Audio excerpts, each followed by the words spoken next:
check, mic check, mic check.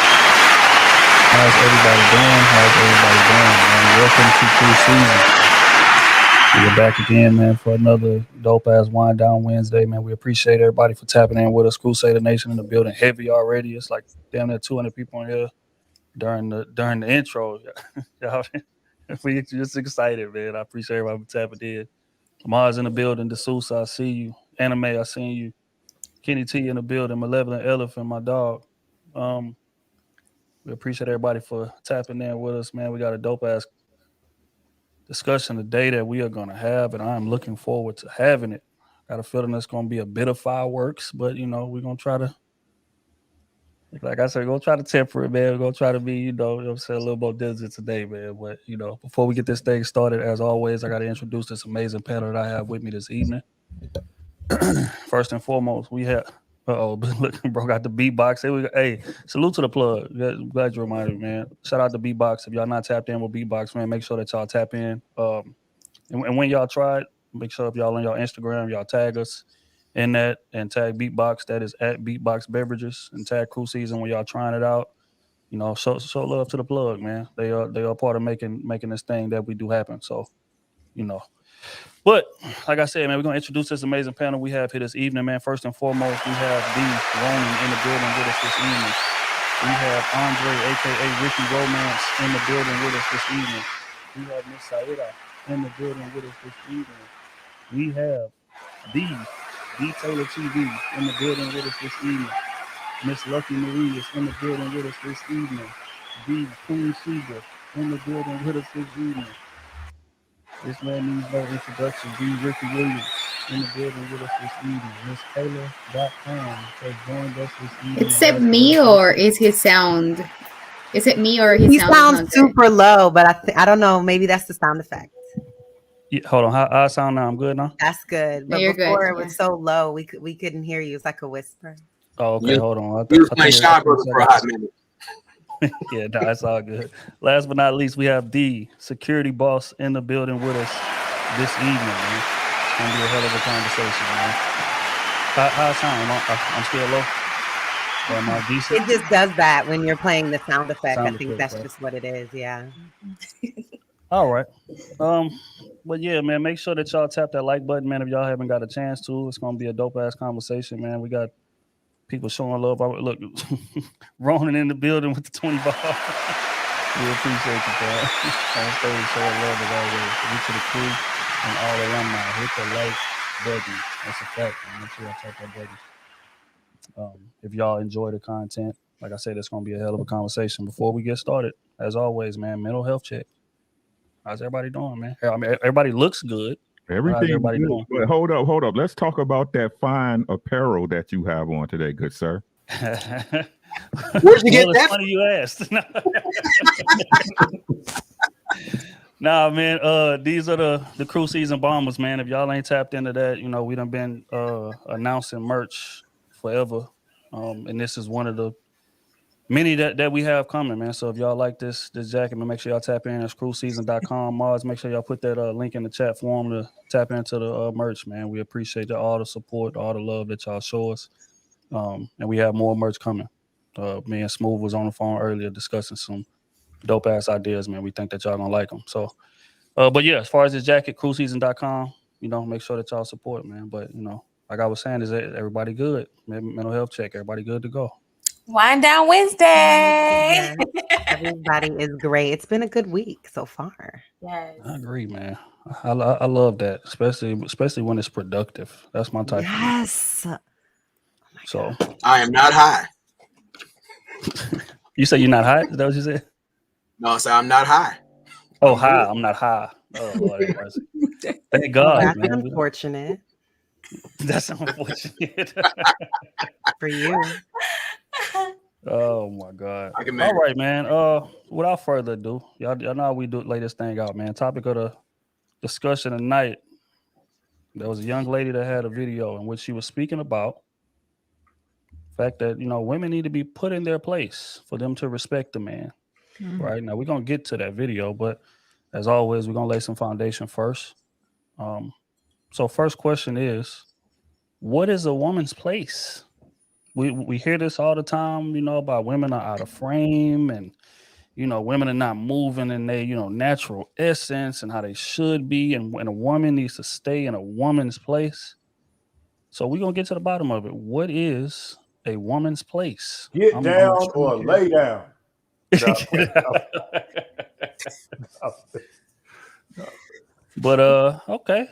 I'm trying to figure we're gonna go with first, man. Oh, we're gonna go O first, man. I always get to wait till damn. last to go. God damn, I I'm like trying to going go last. first, man. What is a woman's place? Man, no, I can't go first. Yes, you absolutely can, young sir. A woman's No place. pressure. That's a lot of pressure.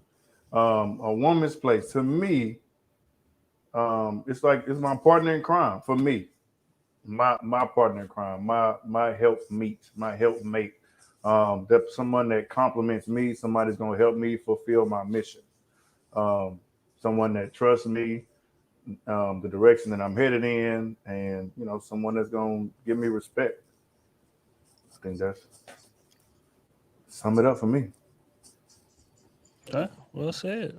We're gonna go security boss. What is a woman's place?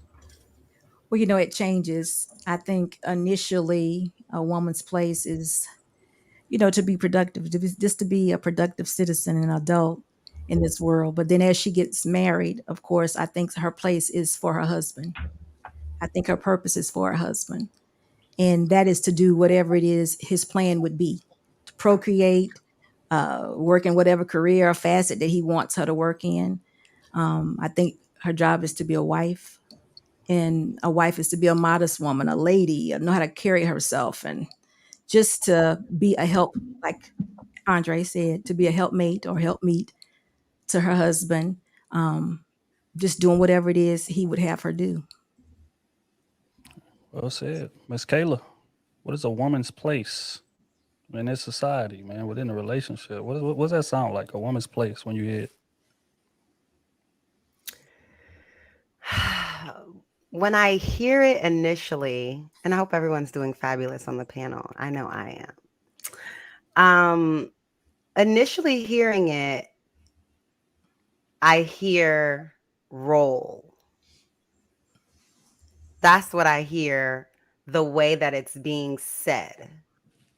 But I think inside of a relationship, because I think that was the context, I think that a woman's role, or, what I'm interpreting it as, is for her to use whatever skills it is that she's been blessed with to edify her husband.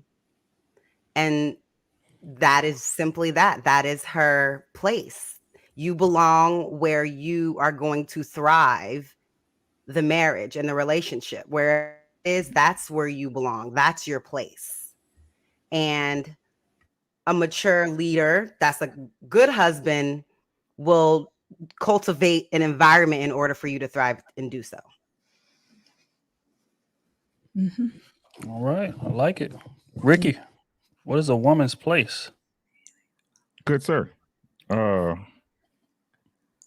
be honest, I had a different take on it till I heard it from another brother put it differently to me. A woman's place is to preserve.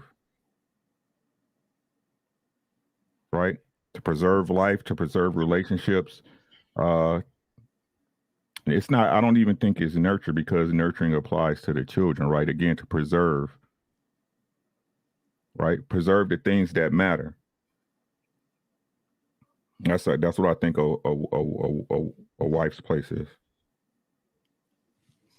What's the key word? A wife's place.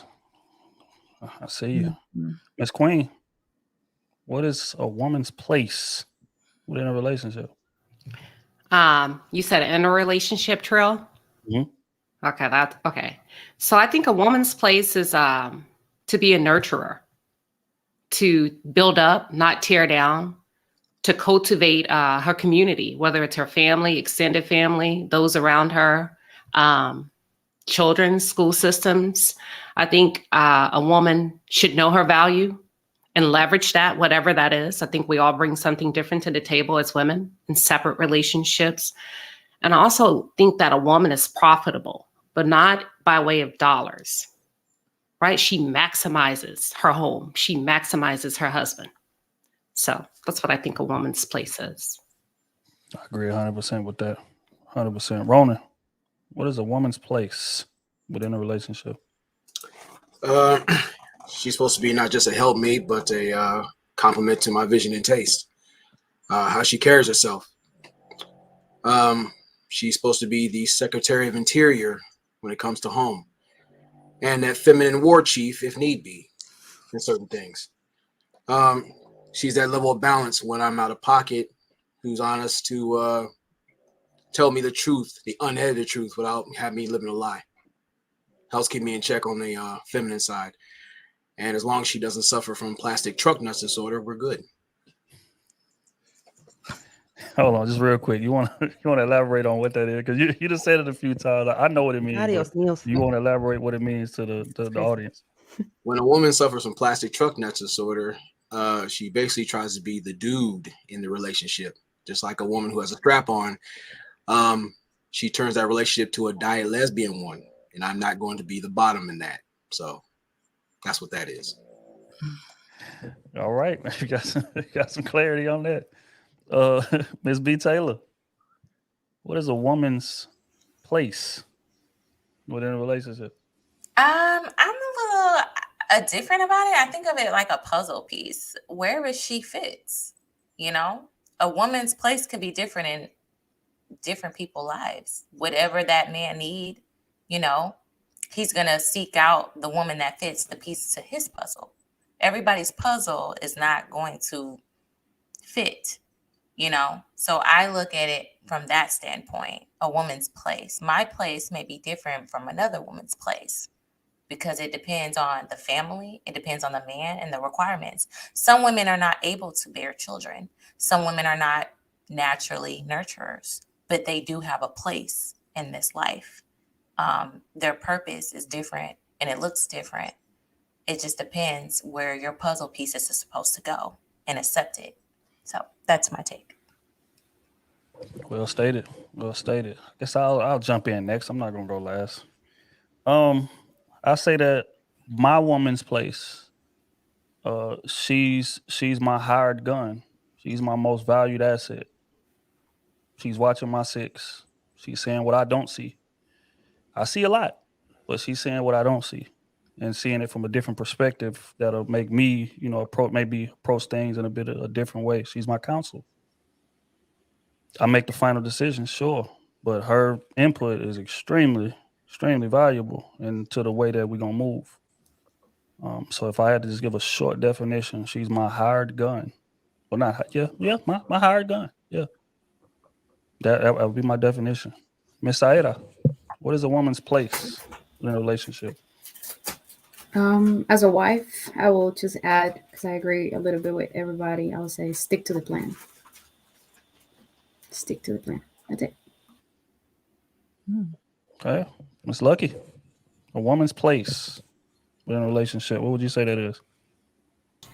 A relationship, I think it's the same kind. Well, it's a little bit intense in a marriage, so I'll just say marriage. But I think her place is to understand what the needs are of her man. I think it's also to yield to those things. It's supposed to be satisfying him sexually and emotionally. And I will also say her place is to also never lose her place in who she is in herself, because sometimes people could lose who they are in relationship. So I would say as long as she is making sure everybody just said, but pretty much I would just add whatever his role is and make sure you stay in yours, whatever he has for you, his wants and needs. Your place is to make sure that you constantly meet his needs in the relationship and he's always satisfied. That's what I would say. Right. I like the answers. I like the answers so far. I got another question for y'all in just a second. We're gonna pay some bills. BZ in the building with the 5-piece. Salute to the crew. The hyenas. I fucking love you tonight. What up, Ricky? Salute to BZ, man. Appreciate you tapping in, bro. Tap, accountability partner with the 5-piece. Thank you, crew. Top to bottom, y'all got baddies. As these are very, very, very attractive women. Very, very, very attractive women. But more importantly, very, very mentally advanced women. Right. Let's leave with that. But I feel you. Matthew with the 5 ball. He says the best show on the net, ran by the best sign, baby Capricorn itch. Let's go. Security boss in the building. That's facts, man. Salute to all the Capricorns out there, man. I appreciate it. All right, man. Next question. Because, like I said, man, salute to Crusader Nation. If y'all ain't hit that like button, man, make sure y'all stop what y'all doing and tap the like button, man. We appreciate everybody for pulling up with us today. We're gonna get into the next question, though. I think, again, this phrase "put me in my place" is just thrown around a lot, but I think it would imply that women are out of place or that they are out of frame. So my question to y'all is: are women out of frame, and why do you think that is? We're gonna start with Queen with the first this time. Damn, I didn't have time to get my notes together, my talking points. But that's a really good question because you actually created a visual for me of a window frame. So in order for the window to be unaligned, there has to be something wrong with the structure. And if we look at the biblical sense, the man is the head and not the tail. So if the woman's out of frame, then she's out of frame because the man is out of frame. And I'll leave it there. Woo! All right. Oh. Now don't give me that look. Don't roll your eyes. Would you say that women are out of frame? And if so, how do you think they got there?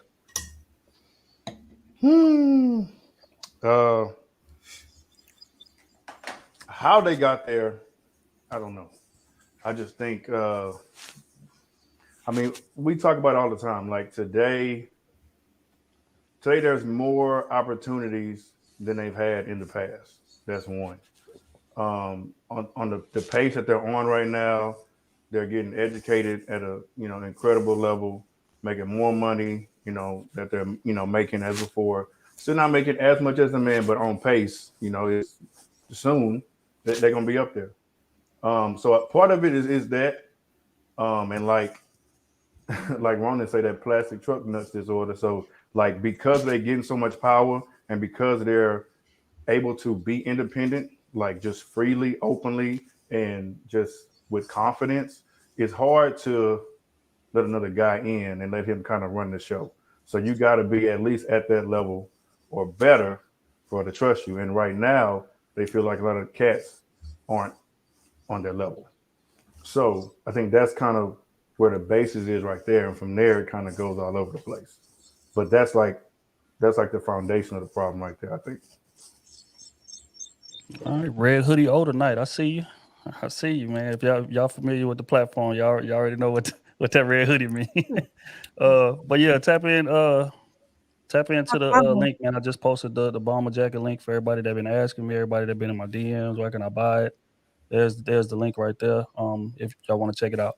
But was somebody about to say something? I was just saying I would go next, but okay, yeah. But I was actually coming right to you. What's the do you feel like women are out of frame, and how do we get here? I do think that women are out of frame, and I agree with both of them. In some cases, it's because the foundation has been lost, and then I agree with Andre too. In some cases, women have chosen to become very independent and live and have adjusted to men not being there. And they both were exactly right. But I do think there are enough men now that are in order that we can get this thing back in order somewhat and go back to the nuclear family. But both of them, I think, are exactly right. There are some women that just had to adjust because the men were not there. And I think since the feminist movement, women are being empowered and being told that they don't need men, but we really do need men, and we need the covering. But we got to, spread that word and let women know that they do need that. And I don't how to do that. We're here for solutions. I'm not sure how to do that, but that exactly both of them were exactly right in my opinion. Yeah, I definitely would agree, man. We're gonna unpack. We're gonna find a solution at some point tonight. We're gonna try to fix this thing, man. Ronan, would you say that women are out of frame? And if so, how? How do we get here, man? Yes, and it's by design, because where there's family, there's wealth. Where there's community, there's power. And what you're seeing, what we're living in right now, is ethnic outposts. Some of us don't know our neighbors. Some of us don't trust our family members. Mm. So with that destabilized sense of self, generations of chaos, confusion, and poverty, this is what keeps us in a very confusing position, more or less vulnerable. So when you have men and women who work in tandem, both masculine and feminine, they get things done. And that's where when you commit yourself to poverty and chaos, that's where you be signed into a contract of not just welfare, but destruction. So it's more than just the gender war goofiness. It's more about keeping your opposition broken. It's by design. It's by design. I would definitely agree with that. Miss Kayla, are women out of frame? And how did we get here, man? To be quite honest, I think everything is out of frame. Like everything is out of place. Like everything, really. But I do think that I agree with a lot that Ronan said, that I think that people have been raised out of order. They don't even know what the order is. People don't know. They genuinely do not have a clue. Like, watch some of these people like on TV or YouTube. People, the ignorance, people genuinely don't know what order is, first of all. And then I do think that people, women specifically, have adjusted to living in fear. And I think make things out of order as a test. And this is how the self-esteem of the Black woman in America is, because the least protected, the least, literally, like the fear that women live in, just in general. I'm not even talking about getting to the relationship part, but then getting into the relationship part, right? So, any therapist will tell you it's an anxious attachment style. A lot of women have a very anxious attachment style. And so they create conflict sometimes to see if you can overcome that conflict in order to prove to me that you know what the fuck that you're doing, so that I can be okay trusting you in any capacity in the relationship, whatever it may be. But I don't think that comes from nowhere. I don't think the fear comes from nowhere. It comes from the lack of order, growing up, seeing trauma, seeing other people's trauma, hearing other people's trauma, reading stories on the internet. I'm like, ooh, outside is crazy. So I think that's a big part of it. Yeah, and even talking to a lot of my friends, I have a friend that told me like a guy was too nice, like everything was too good with him. She's like, what's wrong with him? And I'm like, nothing's wrong with him. Something's wrong with you. You're so used to people being toxic that you're being toxic instead of like leaning into this healthy thing that's happening here. She's listening, so that's good for her. But yeah, and I'm compassionate because I get it, I get it. But if no one's really seeking help and really trying to make an effort to even acknowledge that, then I don't really see it changing. But I do think it can change if we start to have these conversations. Optimism. Okay. I like it. I'm not sure if everybody share that same sentiment, but we go get to the bottom of it. I like the optimism. Ricky, all these women out of frame, man. And how do we get here, man? Are women out of frame? No. Are women out of frame? No.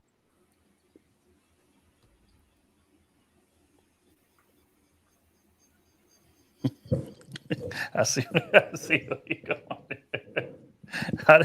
Okay, well, how do you think the other females got out of frame? Because the women are in frame, but how do you feel like the other females got out of frame? The parasites. Again, both people not doing their jobs, right? Again, men not being the men they need to be, right?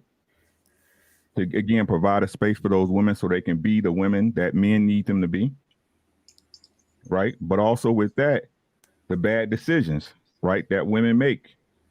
No accountability, passing on the bad examples that they learn, the hurt and trauma that they hold on to their daughters, so the fear continues. Again, we're both no one's innocent in this game. Well said. Ms. B. Taylor. All these women, all your fellow women out of frame. Yeah. And how? Can I just shout out the chat? Like, shout out to the Crusaders. They making me feel lovely. But to the question, I feel like there's new times. We're in new times. I think that we're stuck in a place of present versus the past. And I think we have a new age of men. We have a new age of women that have a different type of thought process, and the older generation are trying to enforce a lot of their beliefs into the younger generation. We have the younger generation telling the older generation it's not the right way. We don't want to repeat these same toxic mistakes. Then the older generation telling the younger generation, y'all doing it wrong, y'all out of order. Even with just even outside of relationships, our work ethic is different. We don't want to work as hard as, people back in the day or our grandparents. We feel like, why do we have to suffer? Why do we have to do those things? So I don't think we're out of order. I think that times are just changing. Women are changing, men are changed, and we are out of order in a case of we don't really know what we want. The traditional way is one way, but a lot of people don't like tradition. When you really look at tradition, a lot of men don't want to follow the full path that they have to take in being traditional men, because that's too much for them. Women they're like, well, if you don't want to do that, I'm not doing that. I think you have a new age of women who are saying, we're tired of men being out of order, so why are we going to be in order? So we're going to do whatever we want to do. We're going to have fun. We're going to pop that shit and have fun, because the men are not in order either. So they feel like, well, if the men doing it, we're going to do it too. So it's on both sides. It's on both sides. And I'm speaking from like this TikTok generation. It's wild out here. And I'm just interested to see how it's going to play out in a couple of years. That's just my take on it. Okay, but I don't disagree. Okay, go ahead, Kayla. No, I was going to say, I don't disagree, because honestly, if you do just specifically the end part you said, B. Taylor, about the TikToks, a lot of these talking points these women have are in full retaliation. It's literally like, I can do it too. I can do it too. I can do it too. Like, it's so much like, I'm going to do you how you did me. I'm going to do y'all how y'all did us. We can do it too. I got a roster just like you. Yeah. And they're tired of that's what it is now, because it's like that loyalty and shit got you cheated on, and you had a baby with the girl that live in our building. So you know what? I'm about to have me some hoes too. Okay. So I agree with Lies. They tired of singing Mary J. Blige, and they want to sing Megan Thee Stallion. They're not singing Keisha no more. They're not singing Mary. They're not. They're singing Summer and Girls Need Love Too. It's a retaliation. I think it's a long overdue. It's women are tired of men, and women are retaliating. I think we're in a time and age where women are retaliating. Here's a question real quick, because I kind of like where y'all going with that. Do y'all feel like that's a healthy response to just move and adjust your morals based on what somebody else is doing? It's not a healthy response, but I think tolerating the bullshit from men was not also healthy, and it was detrimental to a lot of women's mental health. I think it's two sides to the coin. I'm sorry. I think women are adjusting morals based also not just like from that aspect, but you also have women that's whispering in your ear everything you want to hear. And she don't even believe that, but she's saying it because it makes you feel good. And that's what y'all need to hear as men. And that's what you need to see. So you're getting tricked on both sides of the coin. So be very careful. That's very true. All right, man. I like it. I like where this is going. I ain't even had that written down, but we're gonna add that to this document in some form way, because I want to get a little deeper dive into that. I have a response to that, but we ain't gonna interrupt the order. But Miss Lucky, do you feel like these women's of today are out of order, and how did they get that way? Women or itches? I think there's definitely a difference from where I'm from. So where I'm from, itches have always been out of order. And there was a time when you could tell the difference. But now, I'm gonna say just in general, of course they are. That's why we have all these things. That's why we having these conversations. That's why certain messages are always pushed, because it's the overcorrection of men trying to get women back on track. But you have the men who are not even on track to know how to do it. But I think that women generally are out of order because we believe that we can now be better than men. We believe that we can be superior. We believe that we should just be praised because we are women. And that in itself is out of order and self-righteous. And I think that most women kind of practice the spirit of rebellion. So anything that seems like it's in order or in line, they want to rebel against it because who are you to tell me this and all of this type of stuff. So hell yeah, they out of order. All right, Miss Aida, do you feel like these women's are out of order, man? And how did they get that way?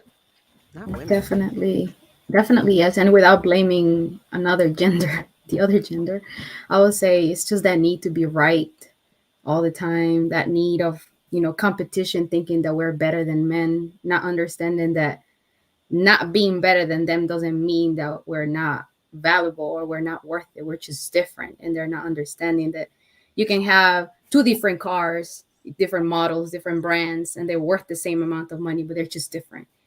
That's the way I see it. Also, I would say comparing your life with others, which this is kind of like because of social media. And since we're little, we're like having this fairy tale, like you want this specific type of, love or family or story, and you want that. And then you see it in someone else and you're counting your problems, your issues, instead of concentrating on your blessings. Also, I would say past generations are just talking or sharing negativity about the marriage instead of saying the positive or sharing the positivity on it. And two wrongs cannot make a right. Yep. So if both are wrong, you're not going to get it right. So, Saida, when you said that they don't understand that one is not inferior, it's just two different cars of the same value, who is it that you think don't understand that? People in general. People in general? Yeah. Because I heard men trying to say that women are inferior. I don't think they mean it that way, especially the ones that are married. Like Trill, for example, I don't think that he thinks that his woman is inferior or his wife is inferior. Exactly. You see, I know for sure that that's not what they meant. But the ones that are not married and don't have a wife make it sounds like that's what they're saying. But in reality, I think I am very careful with my words, and I'm very careful with how I receive the messages.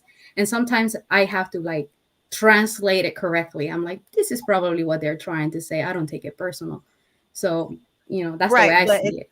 But is that our job to transcribe whatever whatever the sentiment that women are feeling for men should be palatable and digestible for the women.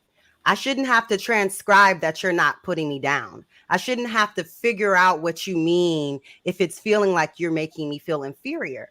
So it's the men that need to understand that women aren't inferior and that these are two cars of the same value that are just different, because I think women have always felt that way in partnership with men.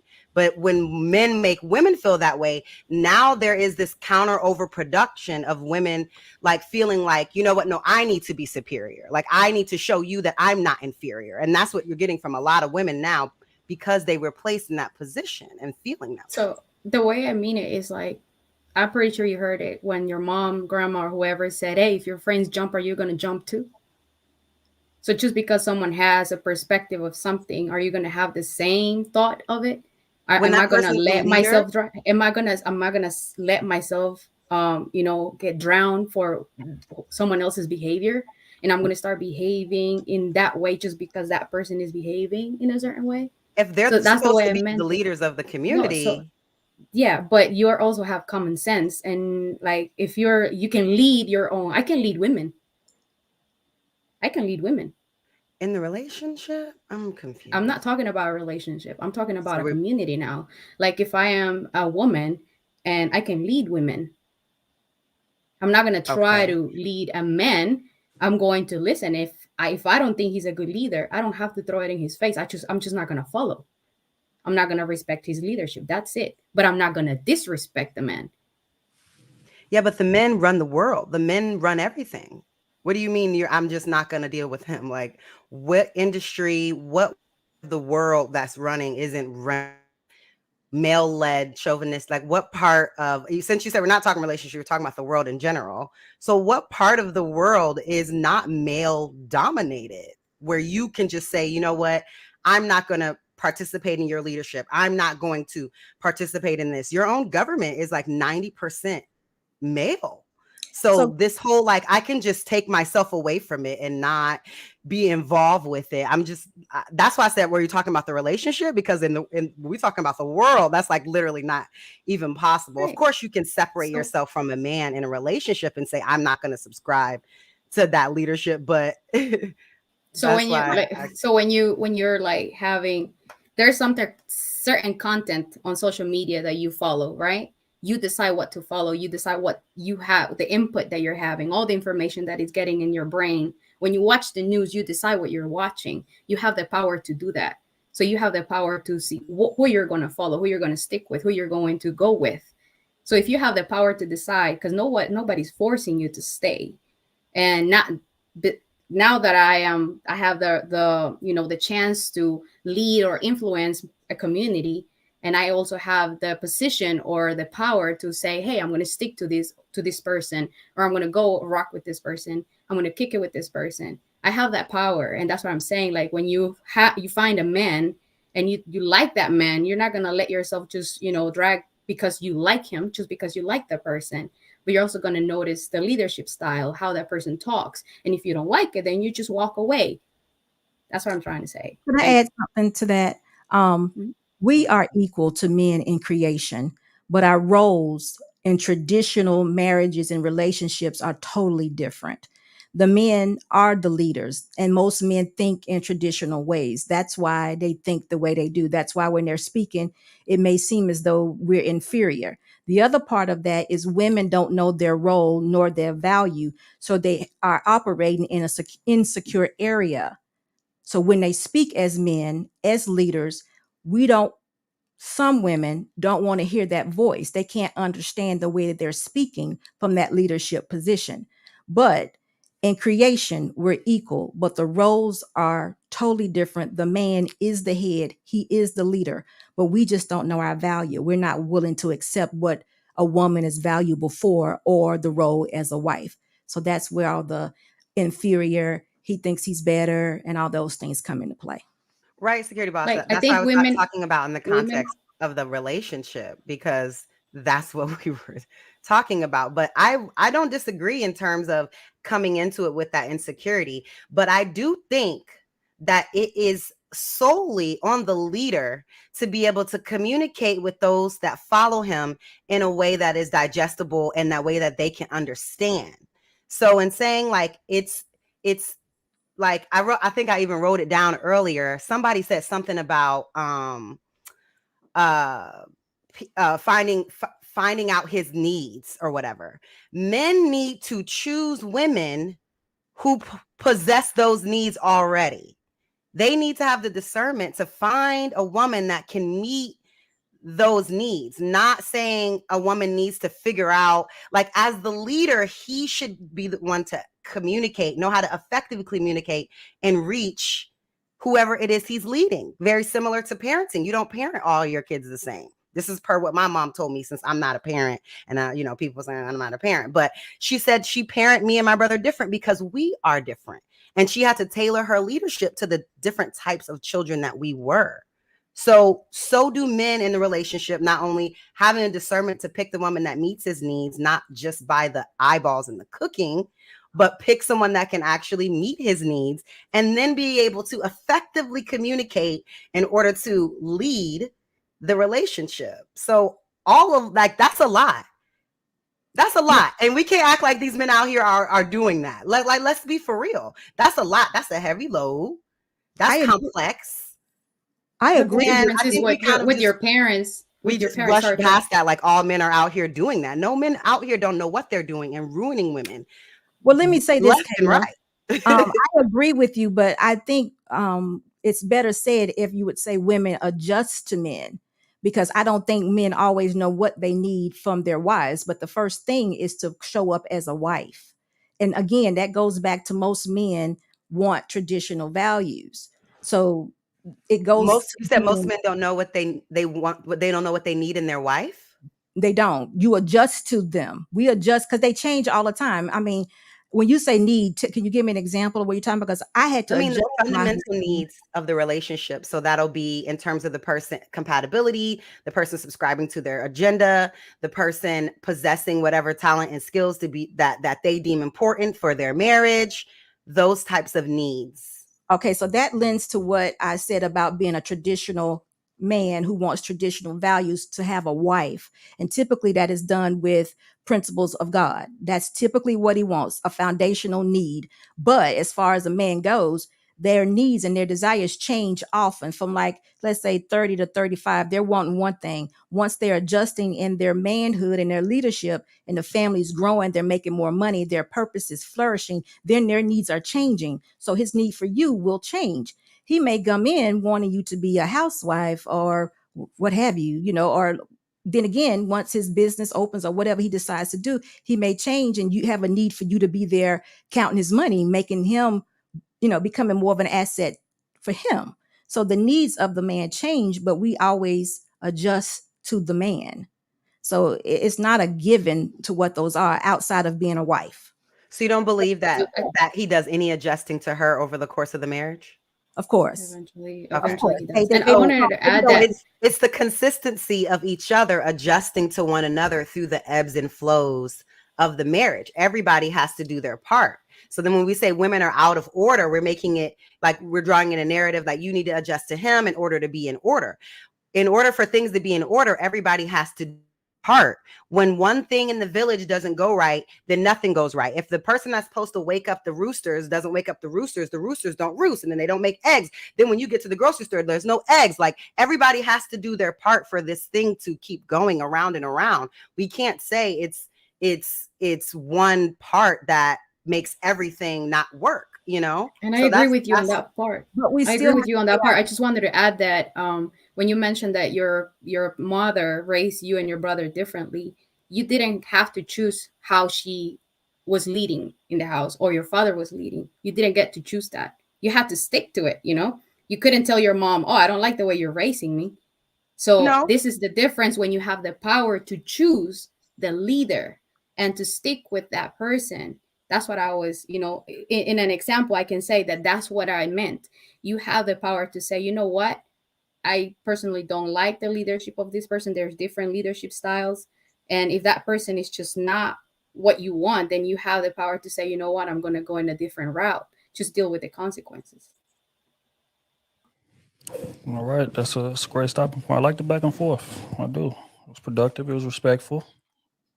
I like it. I'm here for it. Real quick, man, make sure that y'all tap that like button. Mars, man, make sure that y'all posting these amazing panelist platforms, man, so people can tap into, who they vibe with the most and who they, rock with in terms of points of that nature. But make sure all of them gets posted, man. We appreciate everybody for tapping in with us. Sir Hell, I see you in the building. Real, I see you in the building. What up, G? All right. We're going to pay some bills. And then I got one more question before we get to the video. Can I add one more thing before we go? Because I was going to add and I got a little distracted. Go ahead. I was just going to say that even as women without men or not being in a relationship, we still have to be women. We still have to know our roles as women. I do know when we have children and what have you, and there's not a man around, we have to adjust to take care of the children or work hard or what have you. But we still are women. It's still a way that is unlike a man, not masculine, that we still have to operate in so we can find, or so that man can find us and make us wives. So we still have a role that is not equal per se to the role of a man. That's all I wanted to say. All right. We're going to go first and foremost, salute to Sir Harold in the building, Tony Ball, man. We appreciate it. The same salute to the panel, man. Both panel. I definitely agree, man. All of these people provide dope value. That's why we have them on, man. Appreciate you, bro. Kenny Kenny T in the building. Shout out to Kenny for. I ain't reading the rest of that. Nope. We're gonna keep it pushing. Congo English with the 10 ball. Security and Saeda, I will listen to you critiquing me. Anything outside of that is deceit and manipulative. Sheldon with the 5 ball. Women are out of frame due to wanting a lifestyle rather than a nuclear family. If you're about self, besides us, you are eliminating your protection. All right. Those in the building with the 10 ball. That boy Ronan moving, sounding hella militant. When's he gonna whip out the katana? Salute the bro, man. I didn't even get to give my take on it, man. I feel like yes, women are out of frame. But I also feel like responsibility falls on both sides. And I think in terms of the origin of this happening, I think it was, well, it probably happened around the feminist movement, but I think it really took effect during the crack era, war on drugs. That's when we lost a lot of men to jail or to the streets, or for whatever the reason may be. And don't get me wrong, it is systematic oppression, sure. But like I say all the time, like I don't believe in other people controlling. I don't believe in blaming people for results that I had control over. Right. So a lot of men chose to sell drugs. A lot of men chose to use drugs to get over, whatever issues that they was going through. Now, I'm not here to, bash them for their decision making, but I'm saying that the consequence of that was men being removed from the home. And with that being the case, women having to step up and play both sides, and play both roles, including the male role, which they should never be playing in any instance. But with that, if there's enough of that happening, then you begin to take on that programming. So there we have, a lot of women took on that, masculine programming, or at least some of it. And that right there served as a, double-edged sword, because on one end, it's it feels liberating to them. They feel like, hey, I'm capable of going out here and working. I'm capable of doing my thing and, providing for myself. I don't need nobody for nothing, in comparison to the women of past generations who were with men a lot of times out of necessity. Right. But the other side of that coin is you push men away in doing that. Right. Because men don't feel like we have a place with you, because of this, newfound strength and this newfound independence. So that causes us to kind of shy away from those women. And, again, like I said, it's a double-edged sword. So that created a divide. And now we are where we are now. In terms of my optimism, as far as it getting back to where it needs to be, I'm not sure. I have my doubts. I'm gonna be honest. I do. And it's because, like, I'm not sure if, anybody's familiar with, like, corporate world or just power in general. When you give people power, they're not going to be as willing to relinquish it. Right. And the fact is, women get a lot of benefits based on this newfound independence, whether it be from the government, whether it be from court case decisions, family court. Like, there's a lot of biasness and there's a lot of benefit to being an independent woman, right? So when you give people power, you're going to be, it's going to be hell-bent trying to get it back from them. So I think that's going to, create a divide. But I think as far as men, there's something that we can try. And that would be to stop enabling the type of women that we don't want to be with. And what I mean by that is these same women, because don't get me wrong, when men run into a woman, we make up our mind pretty quickly in terms of her, probability of us being an item, a serious item. But oftentimes when we make that decision and we say, hey, she's not going to be a serious item, we'll still deal with her anyway. We'll still have sex with her anyway. We'll still take her on dates. We'll still talk to her on the phone. We'll still text her and all of that. Right. So men are, willing participants in enabling women who are out of frame.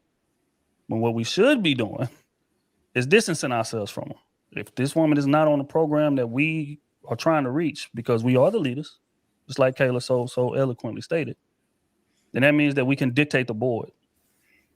And how we dictate the board is we be very, very, very careful and very, very, very diligent in terms of who we give our attention, sex, time, effort, and resources to.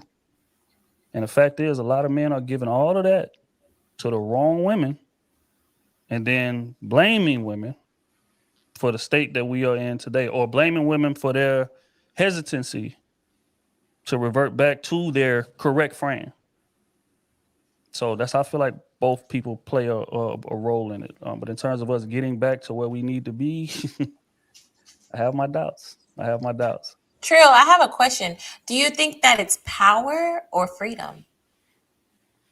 Well, that's the thing about freedom is not always a good thing.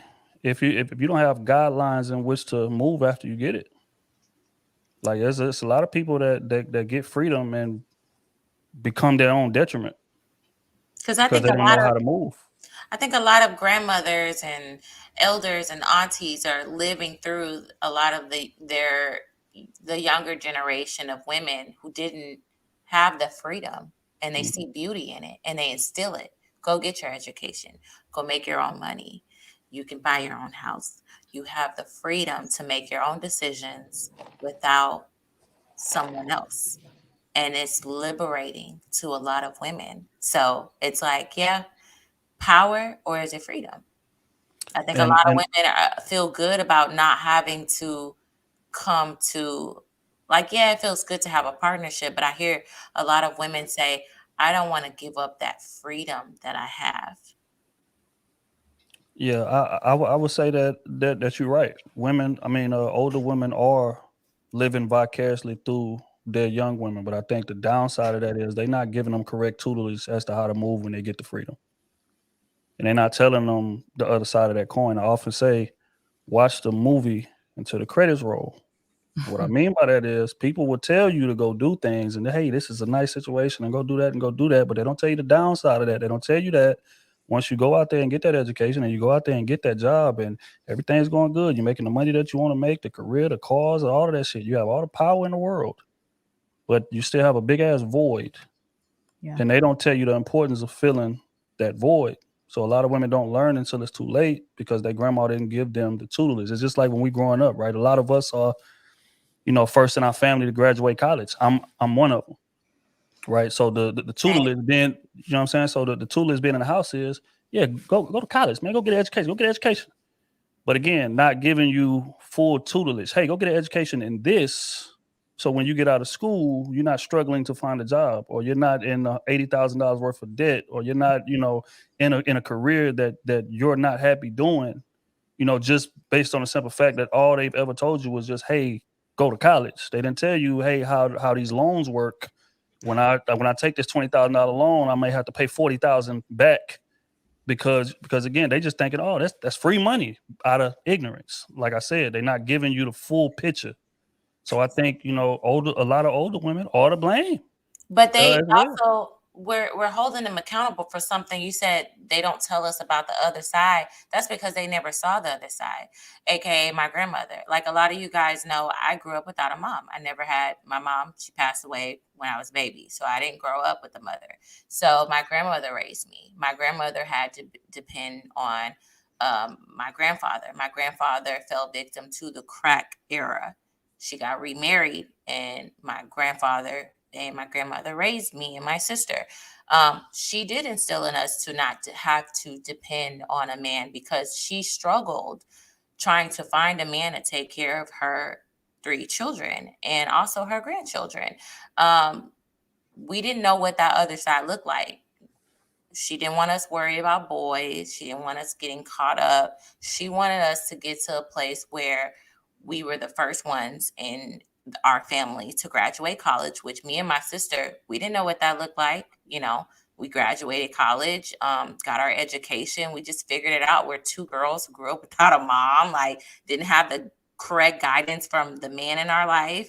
So it's like a lot of women actually relate to that. They didn't, even if they did have their mothers, a lot of their mothers were also not guiding them through where they feel like they had a mom, but their mom wasn't really instilling anything valuable in them. They didn't want us to be in their situation where they had to depend on a man to take care of them because it was hard and it was scary. They're like, well, if you could take care of yourself, I could die happy. And that was my grandmother's goal for me. It's like, I'm now in a place where I am, regardless of my situation, I am financially well enough to take care of myself, make my house a home, I make my family very proud that I can work where I work.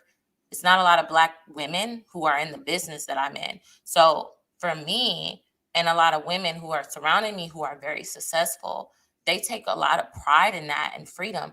Some women, their purpose is a husband and family and kids. Some women don't want that. Some women take pride in having a career and making a change in the world. Maybe their purpose is traveling and going and ministry, you know? So I think every woman, its purpose is very different and it looks different for many different people. But when you say like too many women have power and need to manage it, for one, the older women don't know what that looks like. We're the first ones to live that. So now some women are saying this wasn't for me. I don't like this. Some women are saying this is for me. I love this. So I think it just depends on the woman as well. And I See, I think think power is beautiful. I think that it's just certain people who get that power and freedom, they don't like it. yeah, I would agree. But power is beautiful, but again, it has to be managed correctly, and it has to be some type of tutelage on managing it correctly. Now, your grandmother and older women in the family may not have gave you that tutelage, but there are plenty of women out here that you could go to for that. That's why they have mentors. That's why you run into older women or something that you get that game from, or whatever the case may be. But fact is, even with let's speak on our grandparents' situation.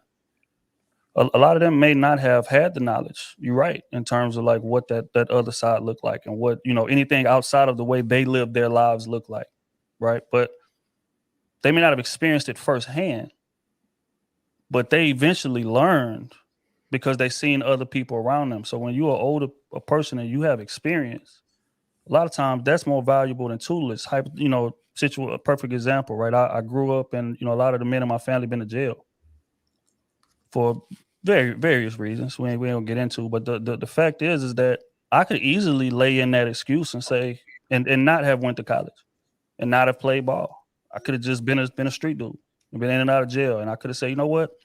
Because my, people in my family and old people didn't give me the game, or they didn't teach me nothing. So this was just my outcome, right? But I think at some point we have to plant our flag in the sand to differentiate what we know is wrong and what we know the outcomes that we don't want to go into, and then we start living our life according to that, right? So that's what happened with me, right? If I'm watching all of this happen and I'm like, this is not the outcome that I want, so I'm going to do something different.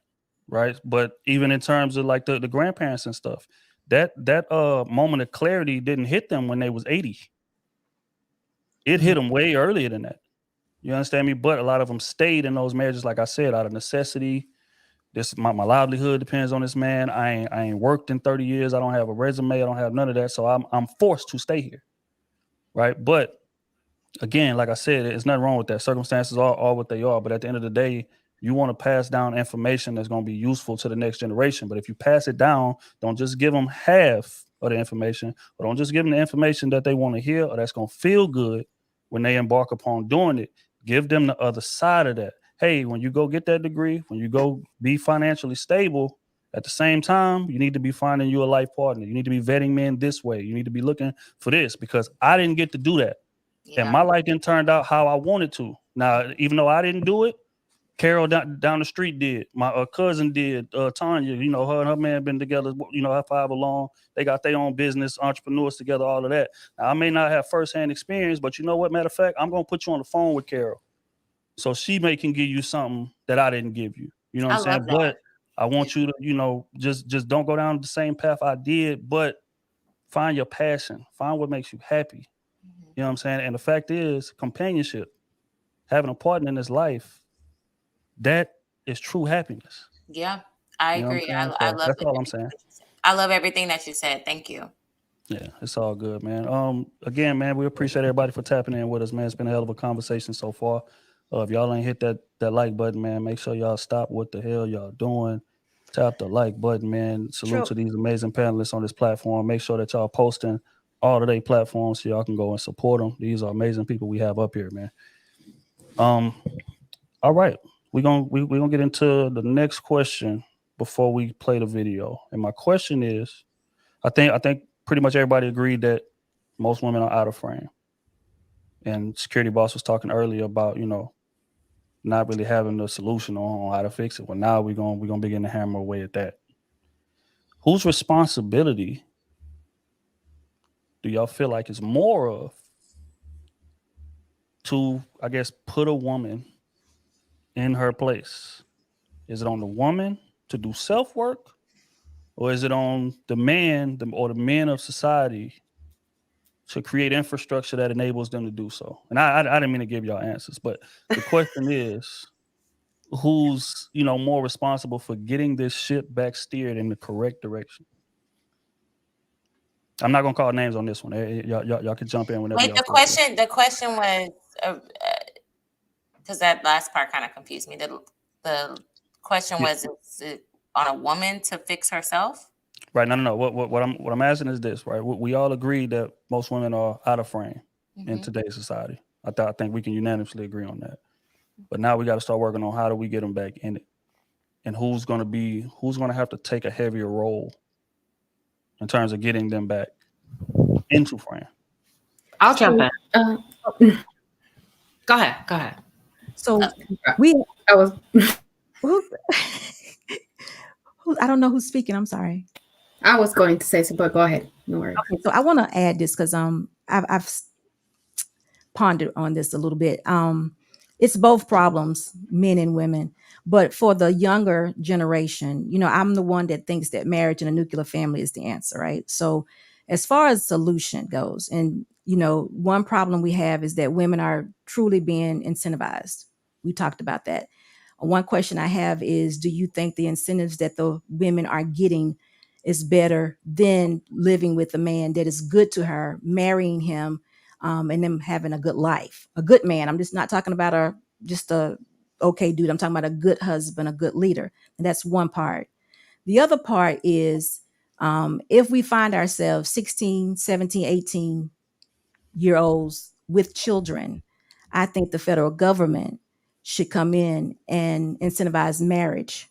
I think we should make them become married. I think they should be married. I think we should teach them how to be husband and wives, career heads, women, whatever needs to be done. I think we also should put them in homes for like 5 years. I think we should teach them how to raise their children. The federal government should do all that. And if they don't want to do that, the incentives that we give to single moms should stop. It shouldn't be there. No one gets any incentives if you're not trying to be married. And I think we should just teach, because what happens is we have to set examples for the men and the women, because it is falling on both sides where we're failing. So that would be a solution for younger people. The middle age, somewhere between 25 and 35, I think they might just be lost. I don't think there's going to be much. They're going to have to figure it out on their own, and some will, and it might be some tough love that goes along with that. But younger generation, I think if they want to participate, then the federal government can step in with the incentives to be married. So I'll jump in really quick. I'm looking at the question one more time. So the heavy lifting in regard to getting women back into frame, I think women teach women, men teach men. I rarely see men host platforms holding men accountable, educating each other about their role as a husband, financial prosperity, financial freedom, so that those men can pick the kind of women that their affordability allows them. I rarely see those conversations. I think men have started to intimidate men, that men are actually moving into women's spaces. That's true. Talking about women, educating, and I'm like, who's protecting your house? Like commercial, Under Armour, protect this house. So you have men and women competing for the mind of a woman when that's really a woman's place. So I think if men go back to tilling their gardens, cultivating the men, cultivating the young boys, it'll create enough space for the women to do what we were created to do with each other. Because what's happening is you have a message coming from the men to women, and you have a message from the women coming to women, and it's divided. So we're creating a divide just by way of loving each other, cultivating each other, educating each other. And the men are all the way, you know, if you have a dog, you have a big dog park and you have a small dog park, because bigger dogs tend to be more aggressive. You have the men, they're playing in small dog spaces. They're playing in spaces they really don't belong when it comes to women. So I think if everybody just calls a timeout and go back to their rightful places, and men frolic with the men and women frolic with the women by way of teaching and holding each other accountable, I think we could probably come up with different results. But Queen, do you think in the women area, the platforms, do you think the women hold women accountable? And what are they holding accountable for? I think they try to. I think they try to. But you have the men, you have the women, and then you have different women. You have women that are telling women do everything he needs sexually before even becoming a wife. So you're competing with so many different messages. Mm-hmm. Same demographic of women. Who do they? What? Because I was getting ready to say we would have to figure out what the objective of women. You know, what is that objective? What is accountability? Because we have a lot of in these platforms, YouTube. Most of the women don't want to be in line with tradition with the men. They don't. It's a whole different message that's being taught. Or there's no accountability. The man is the fault. He did it. He's off. It's not many women that I know of. I'm not saying it's not any. I don't know many platforms that women have that are saying, hey guys, let's be ladies. Let's be wives. Let's be accountable to that. We're not supposed to be twerking on the highway. We shouldn't wear short skirts. It's just more independentness, you know. So call out. You know, I don't know. YouTube feeds you what you click on. Yeah, I was about to say, I know plenty of pages that taught me, femininity pages that taught me a lot about how to be more softer. Not even femininity pages, but just people in general, like Erica Campbell, for example. Like just there are people out there. I just think that they're not acknowledged because they're not mainstream. And if they're not mainstream, then they're just not mainstream, and they're not gonna be. Usually what's right is not mainstream. Stop trying to make fetch happen. Just go where you're fetching. You know what I'm saying? And I think that a lot of people spend time, like, think of it politically. A lot of people spend time with people in like trying to convince people who are in strong stances to go to the other side. People who work in policy know that the real people that you're targeting are the people here, the people in the middle, that they believe a little on this side, they believe a little on that side, and they're trying to figure out which way they're going to go. But if you spend your time and money, energy as a Democrat trying to convince hardcore Republicans to listen to you, what are you doing? And for what? You're wasting your time, money, energy. You're big mad. You know what I'm saying? Those Republicans don't give a fuck about what you have to say. Go target. I can't remember the actual political science minor, but that was a minute ago. So I can't remember the actual terminology, but people who work in policy will, if anyone in the comments want to help me out, but they target those people that are on the line, that are interested in both perspectives, that are trying to figure out where they want to go. That is the target. Those are the people that are savable. And maybe, like Security Boss said, they could be the younger people, but I think that that's just a mindset thing. There are people that have that mindset that are open to learning, changing, whatever. And so those are the people that, you know, that you have to target if you do want to nurture. But I agree with Queen that in all of my growing up, you know, I've always seen, like, I do believe that women learn by being taught lovingly by other women. And I believe men, if we go back to our culture, you know, as African people, which we all are, right? Well, you know, most of us are, that a good friend of mine that's Nigerian said, like, his dad still lives in Nigeria, and it's just custom that when he turns 9 years old, he has to go back to Nigeria until the age of 13 to be around other men and boys to do this cultivating of like adulthood.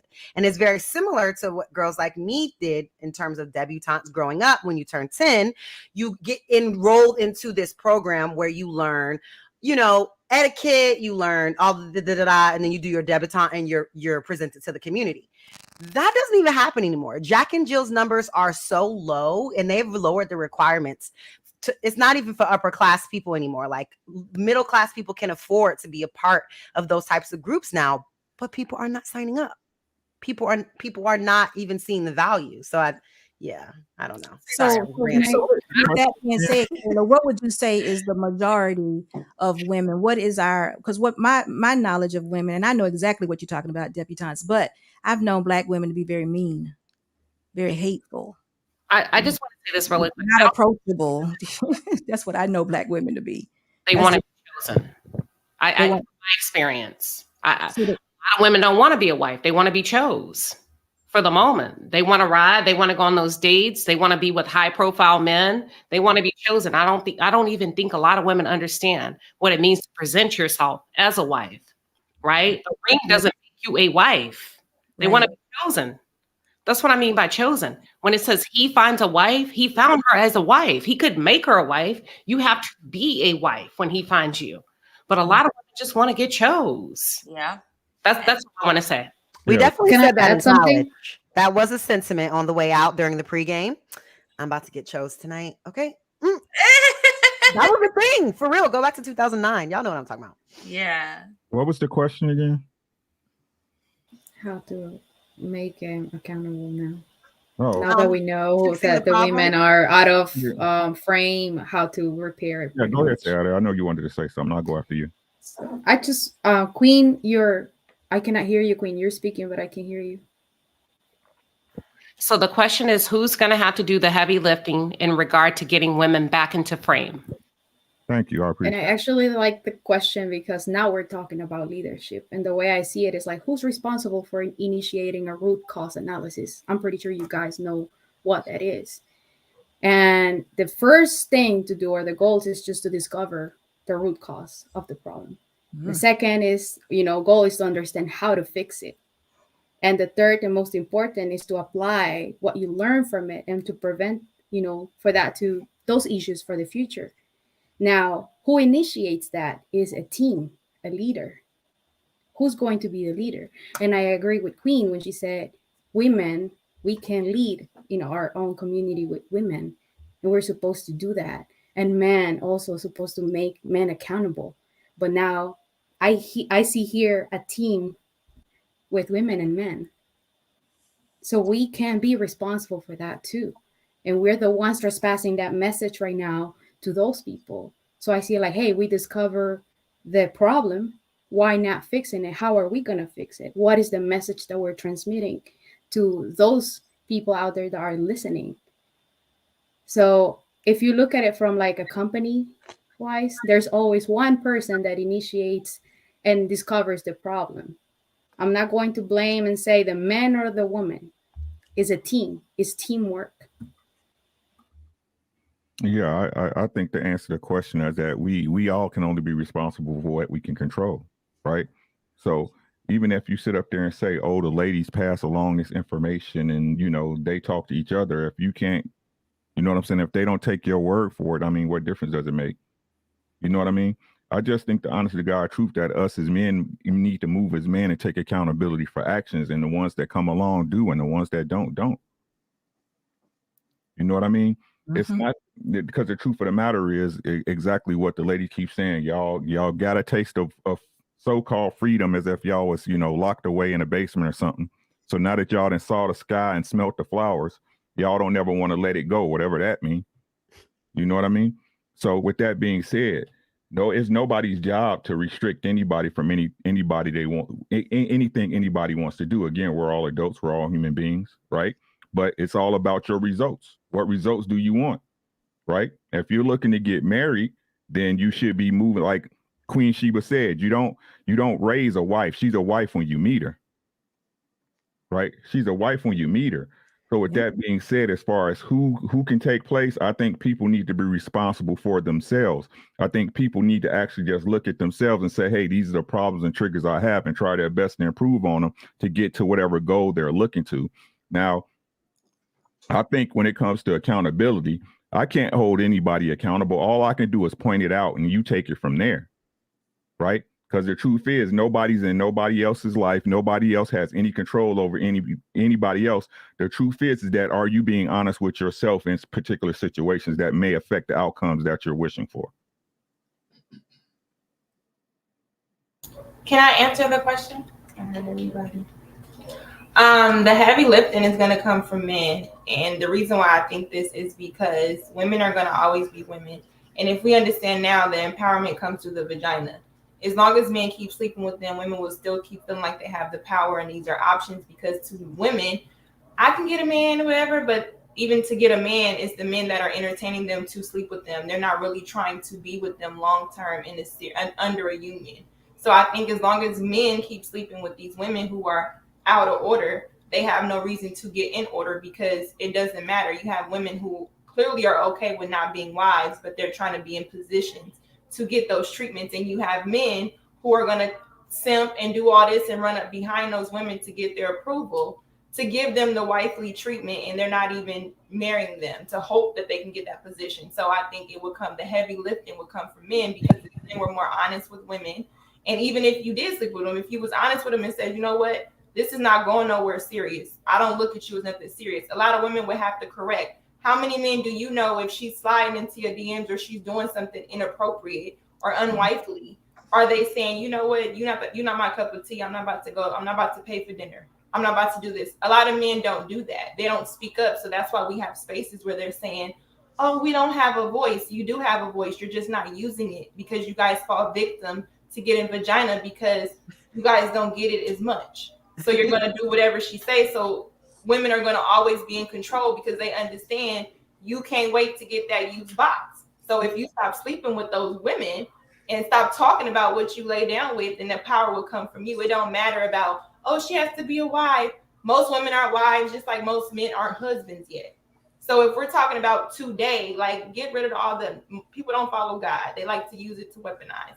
So if we're talking about today, the power and the strong arming and all of that, it has to come from men, because if we're talking about leadership, but men are still waiting on women to do what they always are going to do, besides get further and further away from what is aligned with them, it's going to take men to actually do something about it, which we understand empowerment has everything to do with sexual liberation, and everything out of order. It's coming from y'all. Y'all got to stop sticking y'all penis and stuff and having standards. That's what I think. So I have one question real quick. I agree with everything you say, but I have a question that I would like for you to clarify. When you say when she's doing all of these things and she's getting the privileges of a wife, how would she even know what the privilege of a wife is if she's never been one? That's like me thinking I'm getting treated like a millionaire and I'm not one. So how would she even know the standard? Right? It feels good. It looks good. It sounds good. It's a nice dinner. It's something she's never had before. But how can a woman even make up that story in her mind that she's even there as a wife? The thing Is she about getting, wifely wifely duties benefits, is maybe? it's the same thing with a woman being in a position and she's feeling like, I'm doing all, first of all, living together is something that only married people should do. That's wifely duties. Now, if she has to iron your clothes, do all those duties in a relationship, she's clearly stepping outside of girlfriend and she's entering into something else. She's basically on a Metro PCS and she's giving him iPhone service. That's not your plan. So therefore, you don't have to know what a wife is. It's just like you don't have to know that it's a toilet to know that you shit in it and you flush it. So if you're in a relationship and he's giving you extra privileges, that makes you feel, okay, I am solidified. That's a wife. You have people who are married who still don't get as many benefits as a girlfriend, but she's married because she lived with them. She do whatever whatever that lady gonna do. Marriages are different. It's not like a straight 1, 2, 3. So it's subjective to that particular couple. So basically, if she is married to him and he is making her feel like she is his one and only, and she is up here and you are the only one, baby, you know when men are talking to you, baby, you are this, whatever it is, then that's her getting the wifely treatment because she knows that he's not treating every single woman like that. So then it doesn't matter if she's getting a little bit more than most. To those women, you are treating me like a wife because we know most men today are not putting in effort for these women. Delusional. We're delusional. We think that just because he's impregnating us, Way he wants us. outside. But in agree, that's where it's a man's fault. And I agree with Lucky with that 100%. Mm-hmm.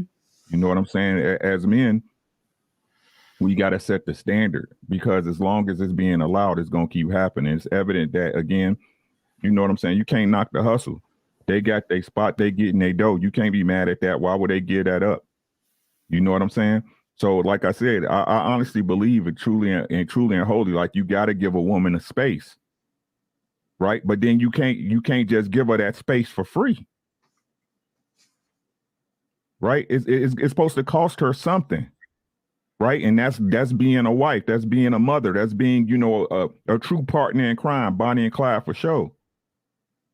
You know, but like I said, just like Lucky said, you know, y'all, we as men be out here entertaining these women. You know, you wouldn't even want to be a mother to your child, on facts. You don't trust her. You don't really like her. You know what I'm saying? But y'all entertain it. And then when she turned out to be exactly what you thought it was, right? From the get-go, from the beginning, you want a trip. Nah, bro, that's your girl now.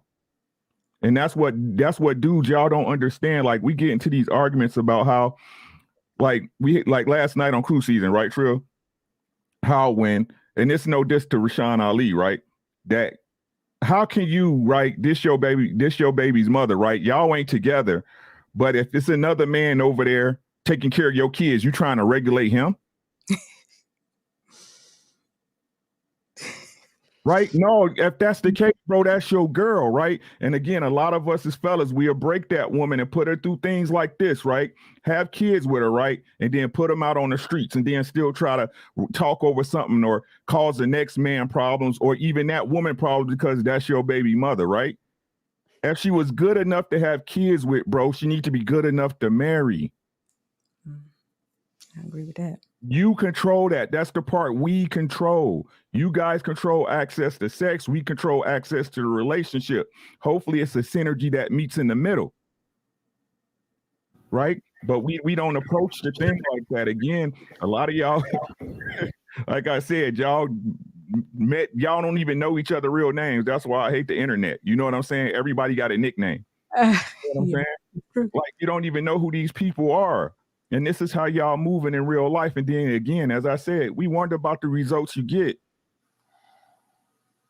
Right? So again, like I said, it's men's job to hold yourself accountable. Like, Trill could be my dude and he can tell me, hey, Ricky, you off. But if I don't take regard to him and O's words, what difference it make?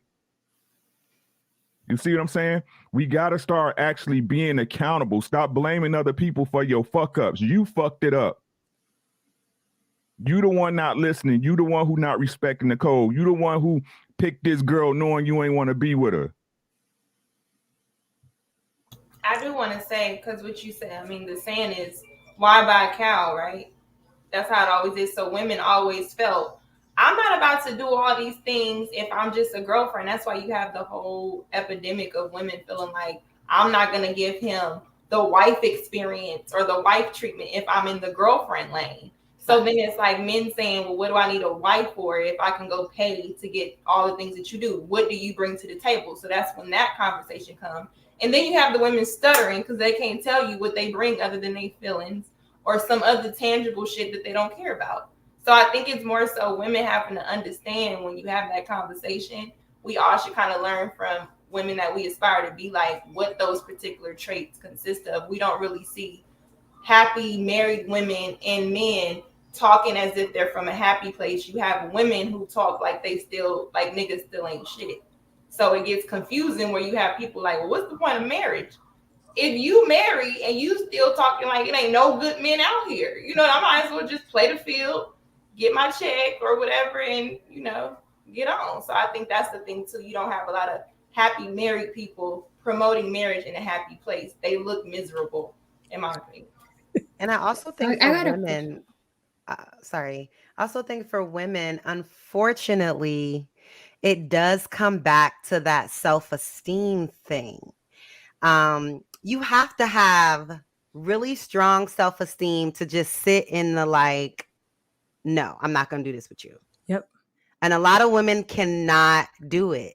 It's funny because I was just talking about this on 8 at the Table, and like Rika was making it sound like the relationship is like a prize. Like men are doing women a favor by claiming you. Women are really buying into that. Like he's doing you a favor by claiming you and posting you and like being with you and calling you his girl. Like that does not mean anything, women, ladies. Like but that's the culture now that like, that's my man, that's my boyfriend. Like, no, like, if he's not willing to do what he needs to do, if he's not willing to marry you, if he's not willing to be taking those progressive steps, keep it pushing. Yes, you're fine.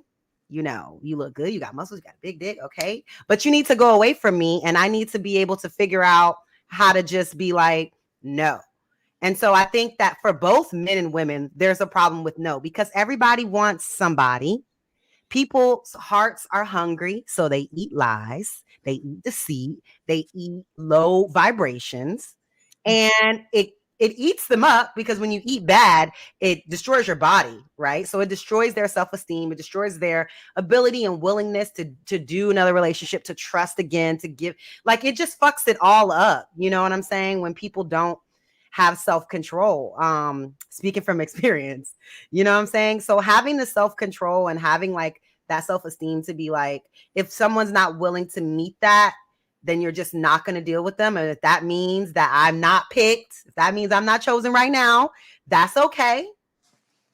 That's okay. Because a lot of people want to be picked and be chosen so bad that they put themselves in psychologically damaging situations that they will never repair from. And then they go on the internet and they start spreading negativity. You know? That's real. Go ahead, Sayed. I know you want to jump in, and then Rona, you can jump in right after Sayed. I'm gonna go after Sayed. When you do these things without being a wife, whose loss is it? Once the relationship is over, who's losing? You're not losing anything. The effort is there. You did your best. And like people always say, I do my best. Well, I did my best. And I always get that, oh my God, I regret so much letting you go, you know, and they're the ones that didn't appreciate it. So I have the satisfaction that I gave my best. I'm not perfect, but whatever that flaws that they thought at the moment that I had, it was not enough to let me go or not appreciate who I was. So in reality, you're not losing anything. When you give everything and you give your extra efforts, you're not losing anything. That's the way I see it. You're actually saving time and mental and emotional energy by not engaging in the bullshit. All right. So listen, I'm not trying to play the blame game. B asked who needs to do the most heavy lifting, correct? Yes. I'm gonna say this, and I'm gonna need some help, and I would love you guys' insight. So statistically, I'm gonna use the dating app, for example. In the dating app, I think it was Bumble. Like 80% of the women like the same 20% of men in a dating app. Okay. Statistically, it's like 30% of men have the same, like 65% of women with kids. There's one man having multiple children with multiple women. So if a small percentage, 25, 30% of men have multiple women, and then you have roughly 30% of men, they're saying, who are virgins until they're 30. How is it all, like, I get the men have a strong responsibility. I'm sorry, how many men are virgins until What percentage was that? Roughly 30%. Where are you getting those stats? You want to look it up? For Yeah. real? Can you provide them wherever I you got got you. them? Wait, 30 years. I remember hearing that. I didn't know it was that high. Roughly 30% of men. What nationality? Why do you I think? get why they thirsty now, because damn, that's a lie. Thank across you. the board. That's why they're thirsty. That's why the OnlyFans are popping, because that's where they're getting their relief at. They can't get women. It's awkward. You don't know how to talk to women. They're fat. They're broke. You know, all these things that So which if is they all pressure. that, then why would women want to talk to them? But that's my point, which battles my point. So women are talking to the men who are more sought after. It's a smaller group of men that a lot of women want. They're So- sought after for a reason. Now, Correct. So if you have only these small group of men, they're gonna take advantage of all these women. So you think they're trying to change the landscape? You think they're trying to be leaders or anything like that. It's a lot of lost men out here that don't know where in the hell they fit. Incels. So my answer is, how do we expect a lot of men to make changes when they don't know themselves? Like the suicide rate for men is crazy. You know what I'm saying? Like men are just lost in general. So I would just, love to hear y'all insight with all the information. Like it's a huge amount of men that are responsible for a lot of shit, but it's a lot of men out here too that just don't know a damn thing. So let me ask a And question. is women responsible from for that home. though? Wait a minute. Let me ask Early one question house. first. Let me ask this Parents. question. Did you say 30% of the men between the ages of what? No, up until they're 30, like 30 years old, they're virgins. They're virgin. So, okay, that goes back to the same as women between the ages of about 25 to 35. They don't want to be, they're independent. So those men that are up to 30 that would normally be with those women that are between 25 and 35, they're not getting together because they can't see eye to eye. No, they can't get no pussy. They just can't. They're not attractive. They're fat. They're whack. They don't have They no can't- money. They can't get They the. don't have money. Like it's no. So it's the men that don't have. So you're saying purpose, no those men are not motivation. setting standards. Those men are not the ones that are saying, "I don't want that. I don't want this type of woman. I want another type of woman." No, So you think it's mostly on the men. Raw data. He's just talking about raw data. Yeah, I'm just asking because it's still a large sector of men who those day-to-day men that 9 to 5, trash cans, janitors, they teachers. Like you got a lot of women out here who don't want teachers. My like, trash man. Bus drivers. Okay, like you look it's, good. I know it's things like that. Like a lot of guys are But you also confused. just named some stuff where they're overweight, they're dealing with mental health issues. Yes, what I woman heard don't that. wanna deal with that? Okay, Exactly. I let's heard not that get on because that was issue on the other confusing. side. And I was about to say, because you mentioned a lot Let's of not get on things issue on the that other side. But no, go ahead. no. Because it makes sense, because I'm like, you're asking, and all these men, that percentage of men that you mentioned is asking for this type of women to have all these good qualities, and a woman has to, I'm not come saying she had to on, have good that's not qualities. fair either. I'm not saying Fat she had on to top have of a. me No, he was is asking the opinion. Yeah. Our opinion.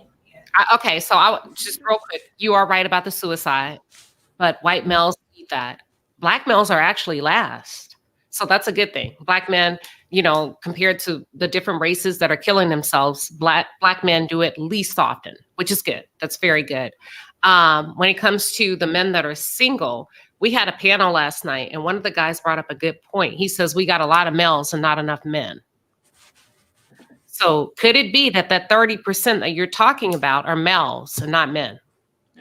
I agree. Yeah.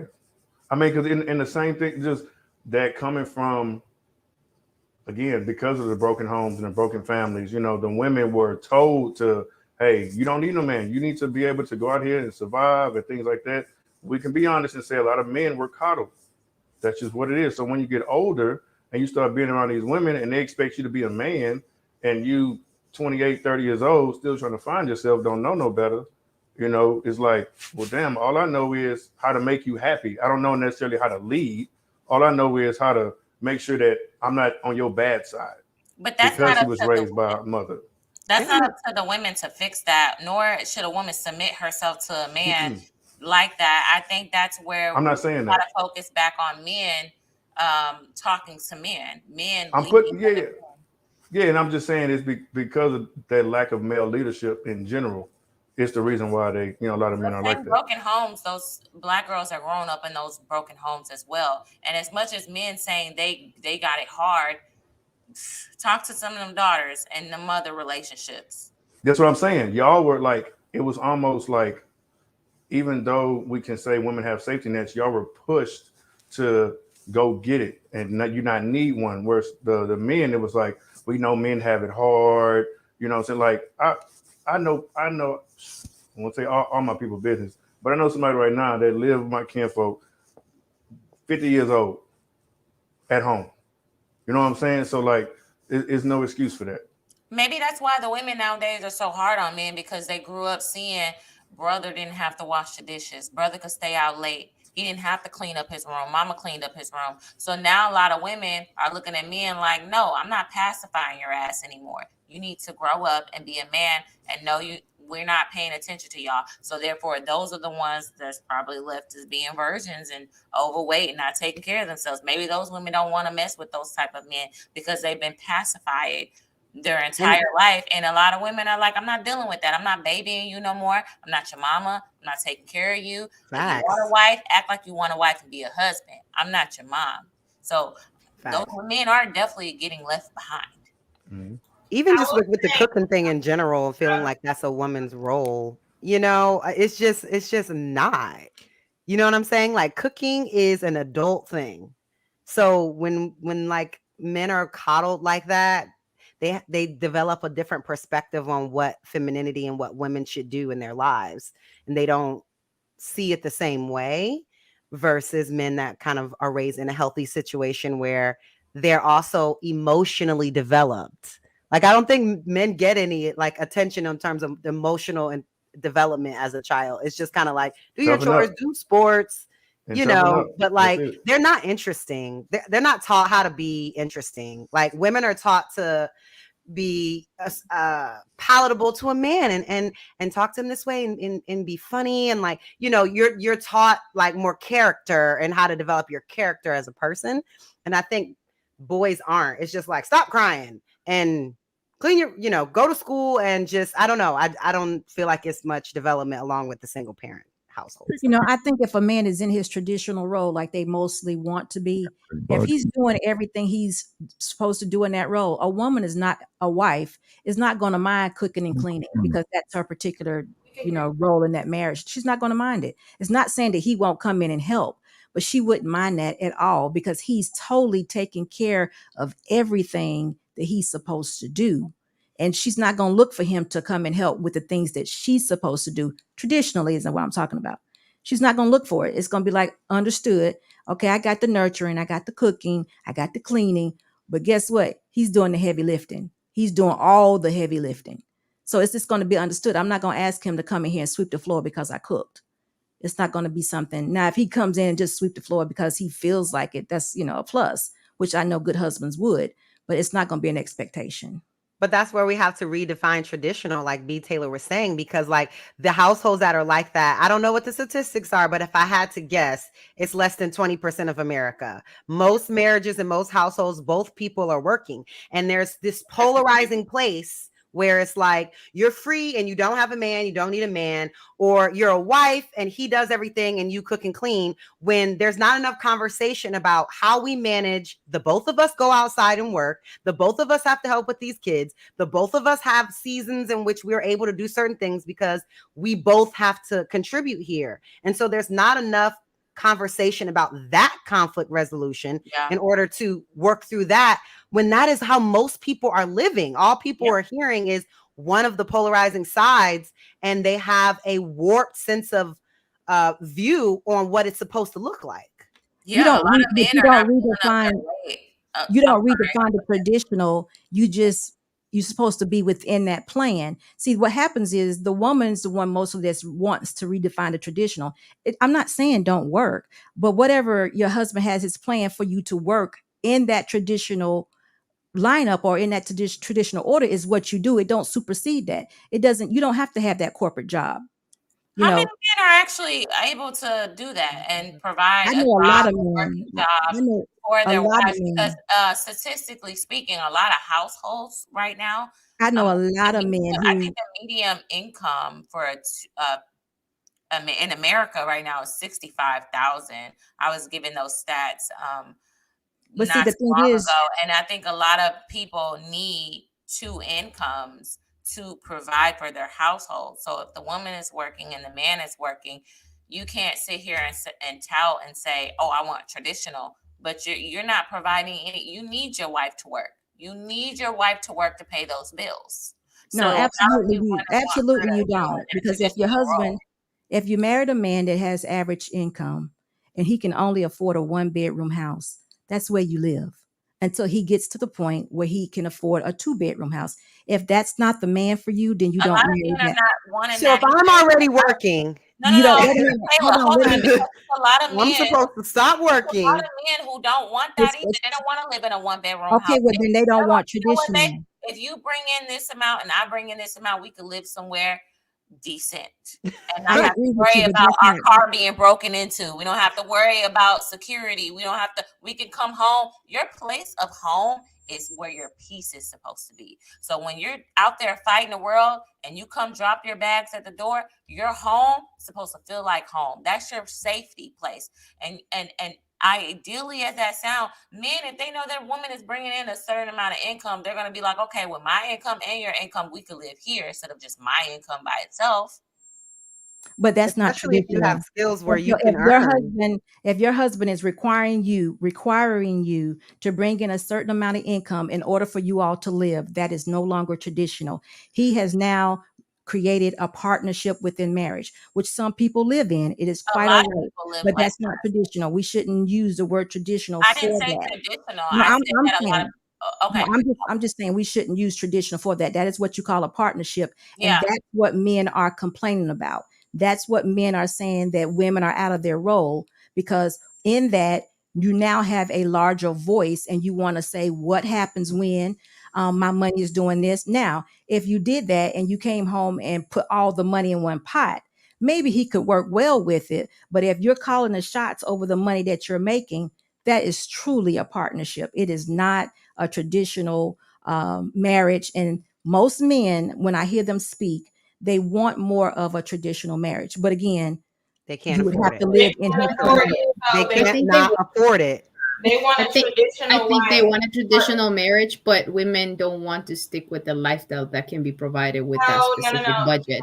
That's No, different. it sounds like what I'm hearing. Let's not promote poverty. It sounds like they're saying men want traditional, but they can't take care of the full bill. So they want women to be in line traditionally, but women are saying this is a partnership. So we're no longer traditional. So if we're 50-50, why you can't take out the trash too? Why you can't wash the dishes, wash my clothes? Shit, it's your bill. Why But you is it You're is right. it really going 50-50 on? when someone is bringing less money, and let's say I provide with 30% and then he comes up with the other 70%, so where is my Well, no, other because then 20%? now I got What am I doing with that Now it's extra? still a partnership, I would think. I don't know. I know it's Yeah, That's but still it's a not partnership 50-50. because you Unless need It's her a part. partnership, but it's not 50-50, and that's the 20% that I'm not bringing, That's a because that that's the part that's probably they are also complaining about. Traditional means you don't need my assistance in any way at no percentage. That's not a partnership. That's a roommate. Anytime you go on 50-50 on anything, that's a roommate, period. And if you choose to sleep with that man and agree to that, that's on you. But that's not the way it's supposed to be. So do y'all think that women should act traditionally, regardless of the financial stability she has, because we're in modern society?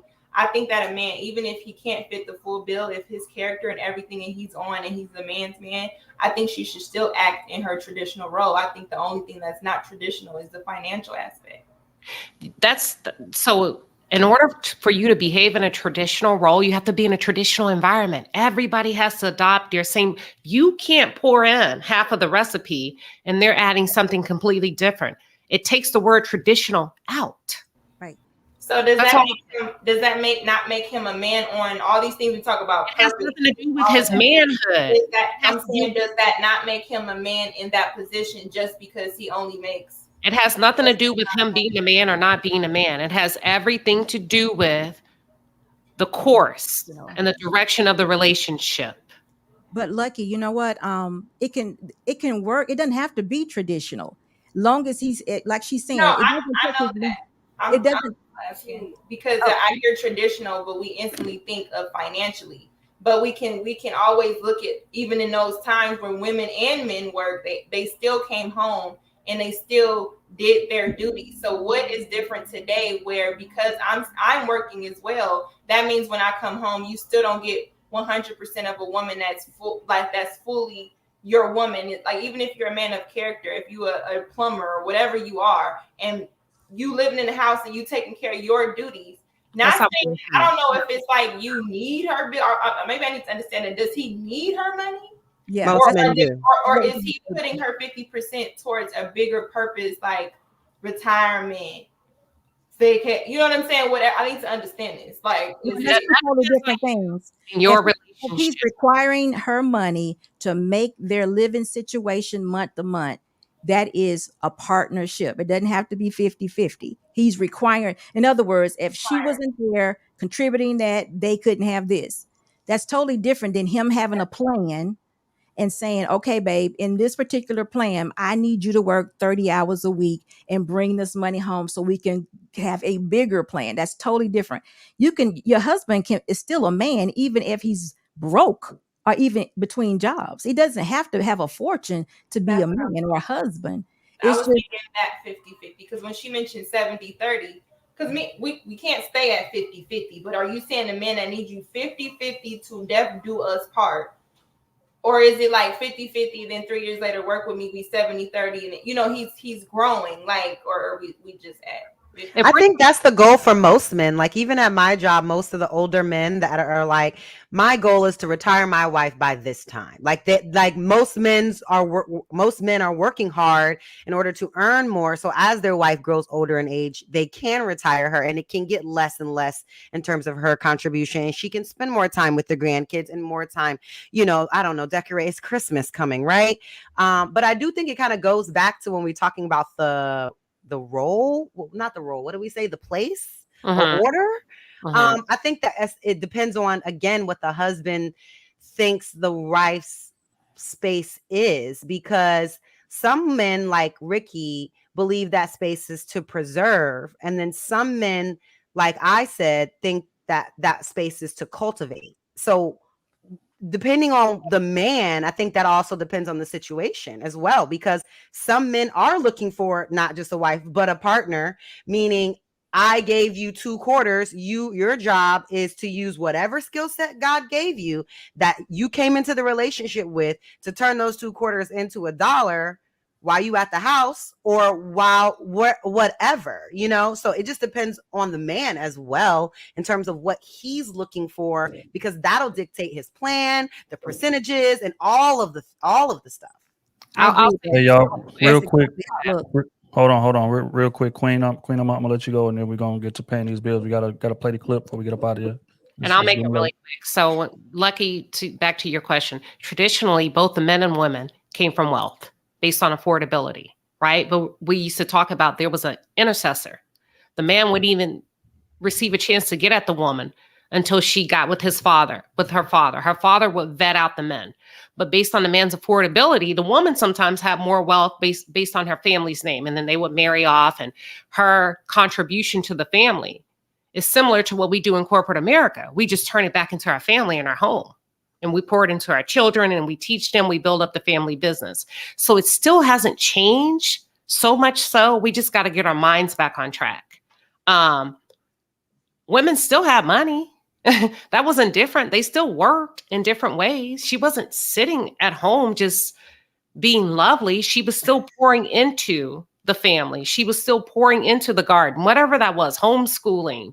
If it was farming and whatever, if they had a farm, whatever she was doing, it was still a form of work. So it wasn't like she didn't have anything. You have to bring something to the table for the man, right? To even want you. So that's all I'm trying to say. It's just a different perspective today. So when a man can afford you to stay at home and take that skill set, if he can, to pour back into your home and your family and your children, if you can have children, but if not, pour back into his business, the community, whatever, it's still the same. That's all I'm saying. And that's the 20% that I was talking about. All right, well said, man. We're gonna pay these bills, man. It's been a hell of a discussion, man. We got, like I said, a video clip to play. And then we got the last question of the night, which if y'all familiar with this Wednesday, y'all already know what it is. Appreciate everybody for tapping in. Crusader Nation is going crazy in the chat, man. I'm hearing that one of the mods is tripping. What's going on? Somebody send me some details. But in the meantime, we're gonna pay these bills, then we're gonna get to the video we came to see. This from Danica with the 5 Ps. Women need a soft space, but also need to address each other when we are out of line. I would definitely agree with that. BZ with the 5 ball. Sheba, have you heard of this show? Did you hear what I said on Lapeef? He is really good. The guy's name is Ricky, I think. Very dope individual. Shout out to the peace, man. Dozy with the 10 ball. Queen Sheba, men versus men accountability combos happen on barbershops, bars, basketball courts, and anywhere else men congregate. Men usually only take advice from peers or elders they trust completely. That's facts. Sheldon with the 5 ball. Sheba, Cap, the women who are trying to help other women are called pygmies and attacked by the sisterhood. It's like the truth is triggering somehow. Here we go with that truth word. Everybody want to say, this is truth. This is the truth. This is the truth. But it's the truth. And I'm just saying the truth. And it's just like, if you have to put somebody else down or put some other group down to make your points, you're not going to reach people. You can give out loving advice without like badgering or slandering. Like, it's simple. It's a simple concept. Amen. All right. Ray with the 5 ball. Black social institutions, primarily the churches, must provide leadership, promoting and supporting healthy, long-term marriages. That's a fact. Billy Goat Gruff, the 5 ball. You're lying, not queen, but sister Sheba. Black women never hold black women accountable. You coddle them like you do your boys, and when you find one that does, y'all take her down. Hey, Congo English with the 20 ball, man. We appreciate it. I'm just showing love to Security Boss. Thank you. He says, all right, who we got next? We got Spencer with the 10 ball. Goddamn, I have something to say. I'm glad Ricky, Security Boss, and Lucky said it. Salute the crew season. Salute to you, bro. Appreciate It's you true tapping with in. a K. Yeah, man, get that right. Let them know, BT. Crip. I got this red on. Straight up. DJ Cousin George with the 2 ball. Married people stay away from us single people. They do. Some of them do. Hawk with the 5 ball. Holding strangers accountable these days can be bad for your health. I hold people around me accountable, but devil is a liar. I got to be here for my daughter. Jarrell with the 5-piece. Teenage boys are growing up behind screens where gaming, videos, and social media meet their needs. They not learning the social skills to get women. I definitely agree with that one. That is so I true. said that. They don't be interesting, not you read funny, that again, witty, nothing. You ever seen the look y'all be giving a man when he approaching y'all? I smile. Very friendly. Dorian with the 5-piece. I thought the question was who puts women in their place? How did this turn into being about men? DJ Cousin George, hit the like button. That's a fact, man. Tap that like button if y'all have not tapped that like button already. We appreciate y'all tapping in, man. Crusader Nation is in the building deep tonight. It's like 730 or something like that. Make sure that y'all tap that like button. Gavin with the 2 ball. Good night. Good morning, crew. Hope y'all are all okay, man. I appreciate you, bro. I'm making it. I'm making it, man. Appreciate you. Miss TJ in the building with the 5 ball. Wait, my husband, parents both worked full-time jobs, yet his mother managed the home in a traditional role with less conveniences than we have today. See, hold on. I have to stop here. We are not. Let me speak for me. I am not strong. I am not a superwoman. Neither am I going to try to be. I cannot do everything, and I'm not going to try to. I get it. She worked full-time, and then she worked full-time at the house with less convenience. That woman was tired. That woman needed help. That woman was stronger than necessary. And we glamorize it. She was such a good woman. But my grandmother was that woman, one of the first women to work at General Motors, and then come home and cook a meal while he sat on the couch. That's what we're not doing. Women are not super women. But what's the difference? My mom's fiance's ex-wife had an aneurysm from stress. A lot of women, yeah. We are not super women. We are not going to be. We are not going to work 2 jobs. You going to help. If she's working all day, some nights you can cook. If she's working all day, you can play one less game or one less pickup with the boys and put the clothes in the dryer. You can do something. But to glamorize like overwork women and women doing everything and do like that is not okay. And I have to speak up on that. Sorry. Go ahead. All right, Ronan, go ahead, bro. I think I need to answer your question because I think I didn't get a chance to do it. You mentioned who's going to have the heavy lifting in regard to getting women back in the frame. I think it's a two-part answer. As far as the women, you have to understand that a lot of the edgeless oracles and these tender dick Templars who send you a lot of misinformation are full of shit. There is no victory in being a biological vending machine. There is no benefit in out here and treating your children like human unemployment vouchers. It is sad that men today have to teach some women how to wash their ass. It is sad that when we get out here in these public spaces, you have someone who figured the last word is more important than the better edge of being a better family, being a better woman in public. I think on that side, the women need to take care of business, not celebrate being these uber thoughts and these acculturated prostitutes of lore. As far as the men, you need to stop promoting poverty panties. Stop worshiping these cheeks out here because you want to sniff an ass, but you're dealing with underwhelming, beautiful bums. Ronan, shut up. No, I gotta go. My man cooking. Leave him alone. So when it comes down to your value system, your protection, actually the 4 P's you offer, protection, provision, problem solving, and procreation should not come cheap. Shout out to my homeboy, Andre. The price of the motherfucking brick went up. I mean this by what you talking about protection and provision. You do not offer protection and provision to insurgents, individuals who will stand in your way to push you to be in a $1 million house, but to remain emotionally homeless. The cost of living that bullshit is not worth it. Same thing with the women. You should not promote Pookie, Pee-wee, Boudreaux, and Ashy Dick Larry to positions he's unbecoming of. He will not protect your best interests. Hey, my uncle named Larry. All he does will leave dust on your couch, the PlayStation smoking, and run around with his crunchy ass feet in your car, fucking your friends, associates, and your reputation up undisputed. So when it comes down to it, both of us mutually have to have a solid vetting process. They are reflections of ourselves. So in closing, we have to stop bullshitting ourselves and thinking because we have this freedom to fuck up. We also have the freedom to choose better.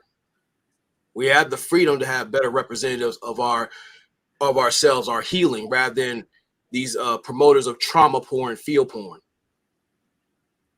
That's what it comes down to, because most people refuse to divorce their negative narratives, but they'll marry a piece of shit to have a relationship. Mm-hmm. That's my position. He in your car, taking your game. Man. People rather do that than be alone. I told y'all. People want That's to a be alone. fact. Boy always has a colorful way of getting the points across. Man. He said in closing, I cannot. My boy, Kenny T. Talking this going towards my pet tortoise on the pod, man. Get the fuck out of here. Melvin with the 20 ball, man. We appreciate you. He said, Kay said, men can't afford it. My mom stuck it out when my pops had nothing. And because of it, he turned everything around to give a lifestyle of a 3-floor, 8-bedroom, 5-bedroom, 15-acre crib. Women learn to level up with men. Yep. And I agree. And that happens. And sometimes it doesn't happen. And sometimes women invest those years and get absolutely nothing. But some women think if I invested those same years in a career, I'm guaranteed to get something. All right, man. Risky. Dub Will, the 5 ball, man. We appreciate you, man. Salute to my dog, Dub Will, in the building. Always showing love. Sheldon with the 5 ball. So my word says, Kayla, why is it from another woman who wants her sisters to do better? Why is it from another woman who wants her sisters to do better? I don't know, bro. You're going to have to clarify that question. Yeah, can you clear that up, Sheldon? But shout out to the wards of America. Oh, wait. He said, Oh, why is it Oh. why is it triggering from another woman who wants her sisters to do better in terms of giving them productive critique? Why is that so triggering? He's saying if you actually want the woman to do better. Because it's not productive critique. It's for clicks and clout and views. It's salacious. And it's not really trying to teach anyone. It's for entertainment. But it makes them feel better to say, I'm trying to teach the ladies something. Two things, Kayla. No, you like this attention. We all know the drug of attention. It gives us the dopamine. Well, two things, Kayla. You're looking mighty romantical today. She is so gorgeous. Thank you, Ronan. Number two, accountability dodgeball does not lead to vaginal dryness nor fucking sterility. So, Like, what the fuck? How you gonna compliment? Ronan, you're gonna walk yourself into a trap. Excuse me? I am doing. Did you just talk about my vagina? No, I'm just saying in general. What is he talking I'm about? trying to I'm highly confused. Yeah. All right. Do you want to we gotta get clarify? back on track. We gotta get back wanna on track. clarify? We got to get back on track. We gotta play this clip. I'm gonna play this clip. If it Oh yeah, kills please. me. Forget the question. Let's All get right. it. Michael Chapman with the 2 ball. Put Jesus Christ back into the household, which is the solution, I guess, since we speaking. Not white Jesus. Up here we go. All right. White Jesus. I think that's all of them.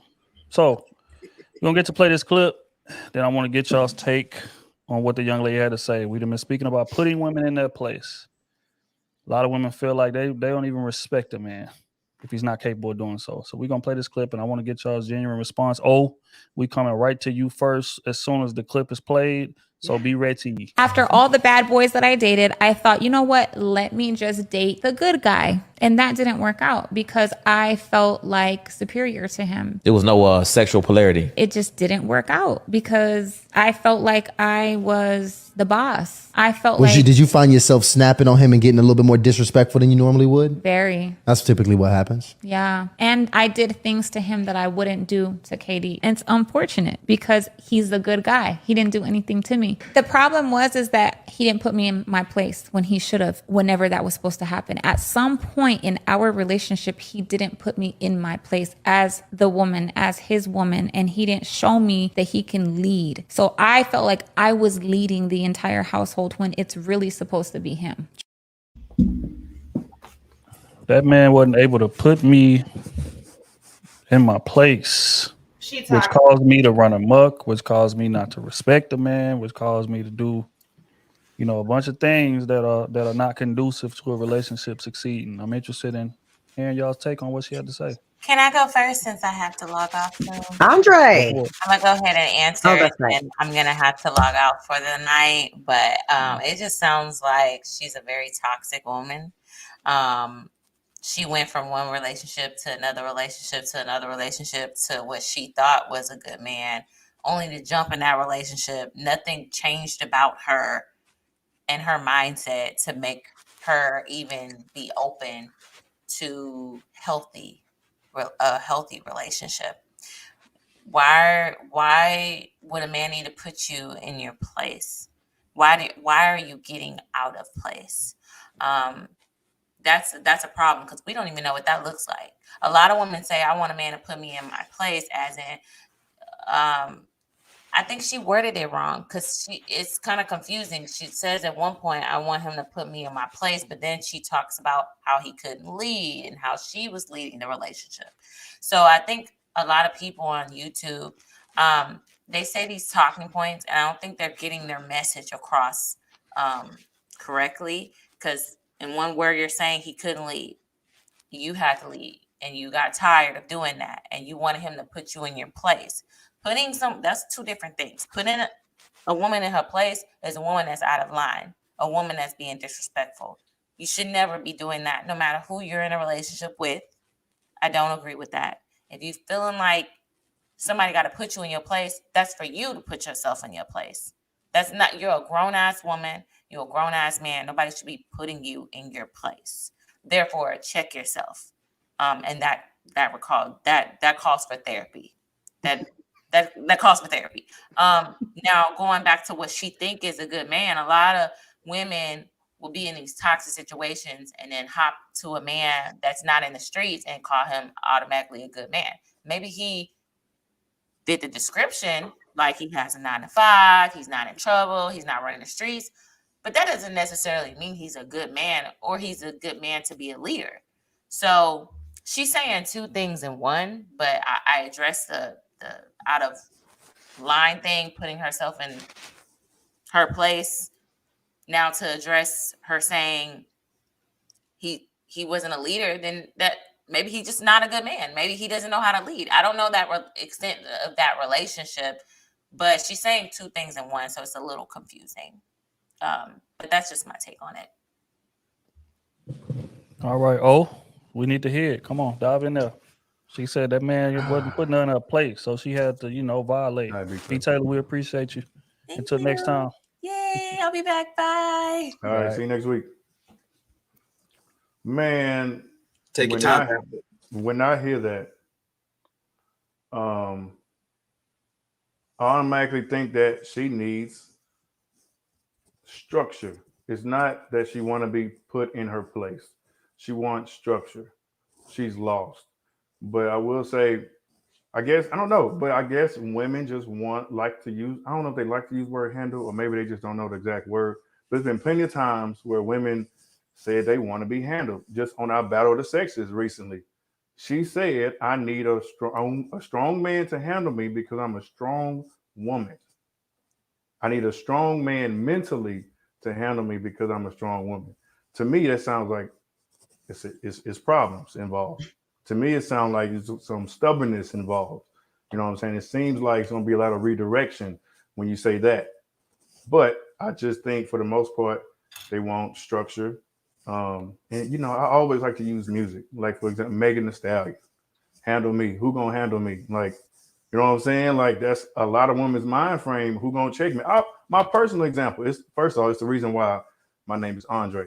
So I'm going to share y'all a couple of stories. So, Ant no, Smooth no, like back in my younger days, my older days, my younger sleaze days, okay? See, Andre came out. Andre was also AKA called Strong Arm O. Really? Because women got turned on by aggressiveness. Yes. Straightforward, me telling you what you think you're not going to do, but I'm going to do it.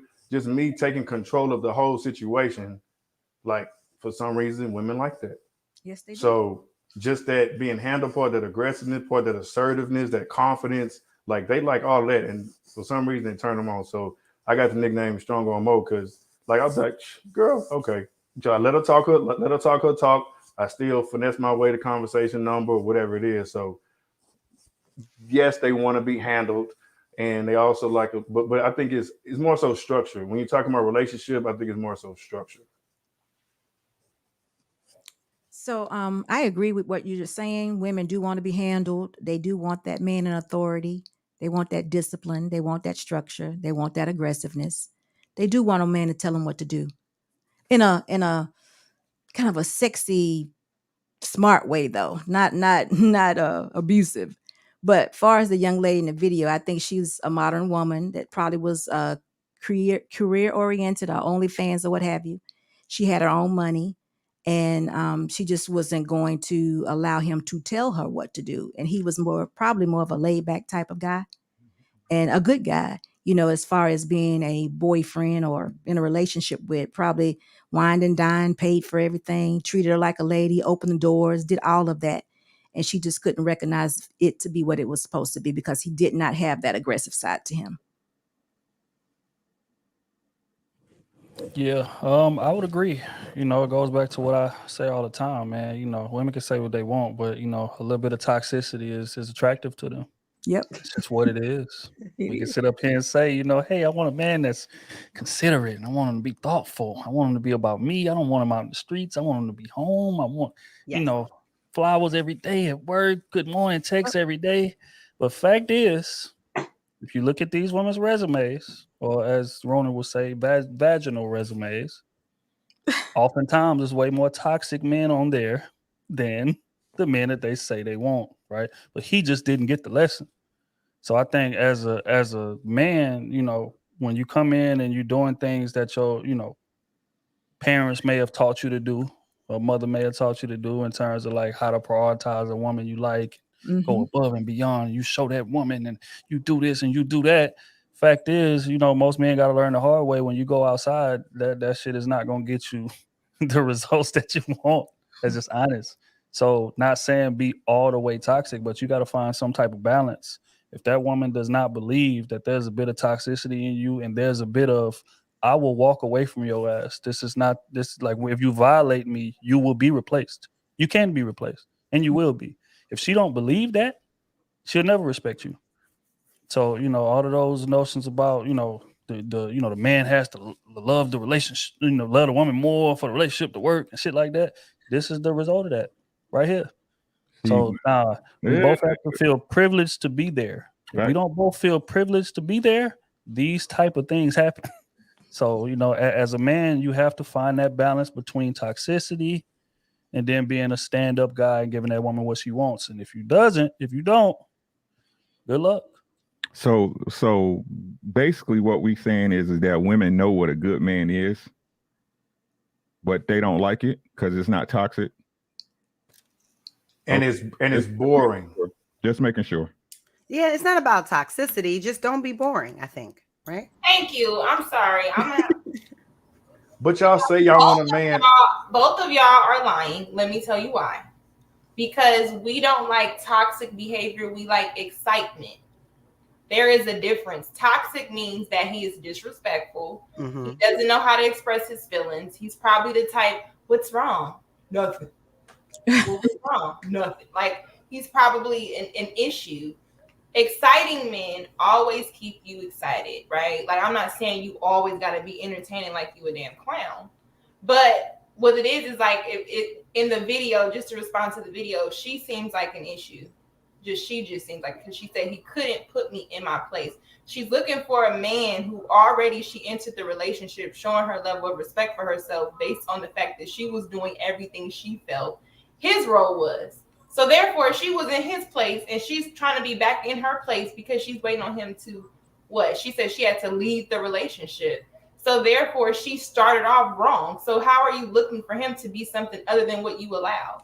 That's her fault entirely. Now, she understands her place because she just said she's with a different man. She's willing to be those same things to someone else. So that just lets me know that women know what their place is. They know how to act under, like you just said. I agree with the fact that men have to be more dominant. And that's probably why the men that Andre was talking about that are virgins until 30, those type of men can't operate in a sense of confidence as if you trip, I'ma leave you. That's why Pookie and Ray Ray be getting all the women, because they act like that.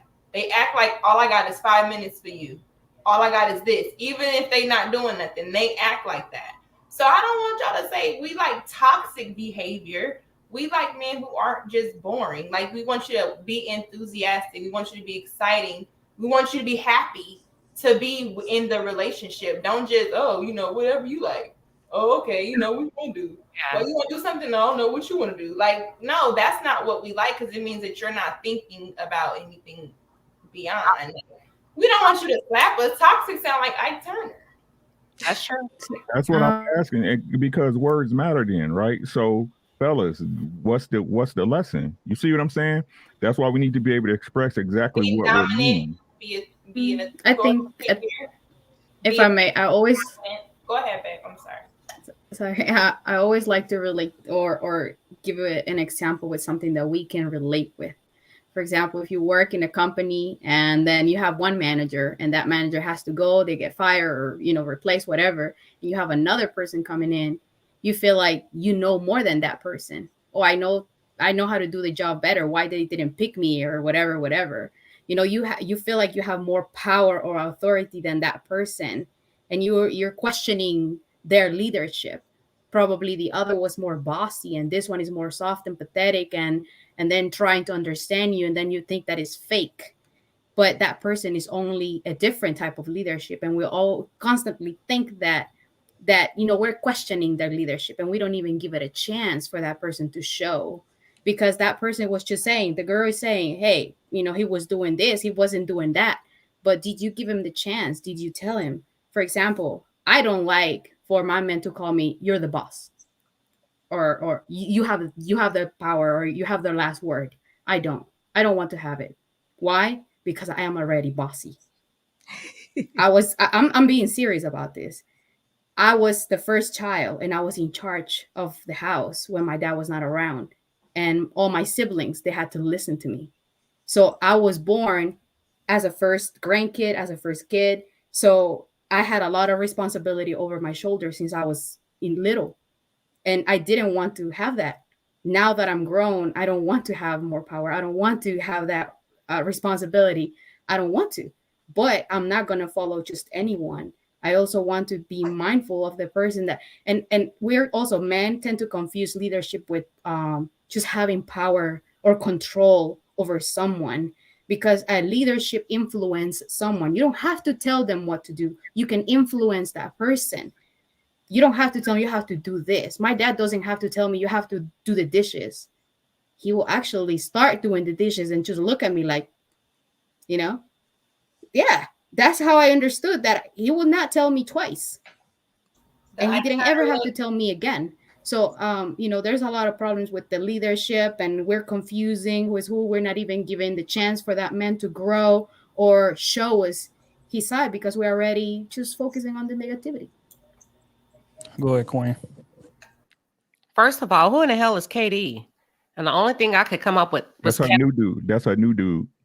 No, KD was the old guy, I thought. She said he was nothing like KD. Oh, you right, Kayla, because she said was, right? Was. She said was KD. So if it was Kevin Durant, that was the ex. And that is a big shoe to fill in terms of okay, type of man in general. That was the first thing I was trying to figure out. So I think there's so many dynamics here. I think, first of all, some women have a choice when it comes to men, and men forget that. And I think she has a privilege, a pretty privilege. And I think men have awarded her that. Very beautiful woman. So she's been able to operate her choices and her options. And I'm not going to even say the men were toxic, right? Because a lot of women tend to say he's toxic because it didn't work out. Was he really? Right? Or did it just not work out? Maybe he moved on to something else. So was he toxic after or before you slept, right? And how long did you stay? So that's what I was thinking. Entertainment. I think it was Lucky said entertainment. We all like to be entertained, men and women. Y'all can sit down and watch football for hours. Hard, aggressive sports because you want to be entertained. We like to be entertained as well, in and out of relationships. So I think that's something that we all share in common when it comes to relationships, our lifestyles. Don't nobody want a boring mate. Don't nobody want somebody that's going to sit on the same side of the couch every day. And before you know it, your pillow is dented. Hey, can you move over to the other side? Don't nobody want the same sexual position, the same restaurant, the same lubies, the same iced tea I know you're going to order. All of that. We all like a little bit of spice. But when it comes to, she said, I needed a man to put me in my place. A man that's already in his place doesn't have to put a woman in her place. She gonna fall into place. Because she has no choice but to fall in place or get the hell out. A man that's in place don't have to say a word. And I'll give you an example. It's an animal example. One of my dogs passed away. I had her for 13 years. Very aggressive. Like I had her for 13 years. Couldn't even get another dog. We went to the shelter because I'm like, she's aggressive. Don't let her play with this dog. She's going to beat him up.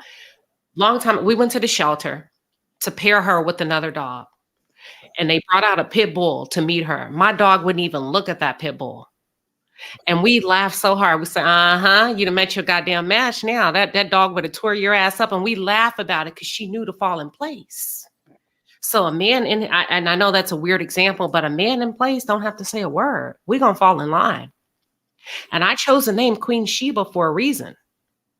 That's a woman that's willing to learn and listen to wisdom. She traveled far to hear a man speak so that he could bless her with his teachings. And not only did she go to hear him talk, but she brought him gifts. So a man that's in place don't have to say a word. We fall in line. That's it. That's interesting. I didn't know that. I guess I'll go next. It's funny because I posted this on my page the other day, a little, I do my reels and stuff. And it says, I don't know, it's something that Lala said, but I only use the part that I agreed with, which was, if you can tell me what to do, then you can tell me what to do. And I think it's kind of simple as that. I think a lot of men. That was Jill Scott. I'm sorry. It was. I don't even know. I just. Sorry to that woman, whoever that was. But I just identify with that sentiment because it's not just men who feel like my job is to tell you what to do, but I'm actually telling you what to do contextually. I actually have a plan, a blueprint, a script. I'm actually telling you how to put this together. I'm actually telling you how to move around. I'm actually telling you, giving you information that you value, that's going to help you, that's going to help us, not just telling you what to do because I'm the man and I'm the person that's supposed to be over you. And so when you are in a situation like that, like Queen Sheba says, you're just kind of like, that makes sense to me. I have no further, I have nothing else to say. You know what I'm saying? And it just kind of happens naturally. So when it's not natural, but you want to be with someone, because like I said, everybody wants someone. When you want to be with someone, you'll get yourself into that situation. And then I've actually done this. And you'll resent the person for not doing it, like as a woman. And it makes you frustrated because you do feel like you're carrying the weight. And it's like, fuck, I know more than you. Fuck, I'm a better problem solver than you. Like, it does bring on a little bit of disrespect because you're just like, fuck. But in reality, you should just not be with them. But everybody wants somebody, and you know how people do.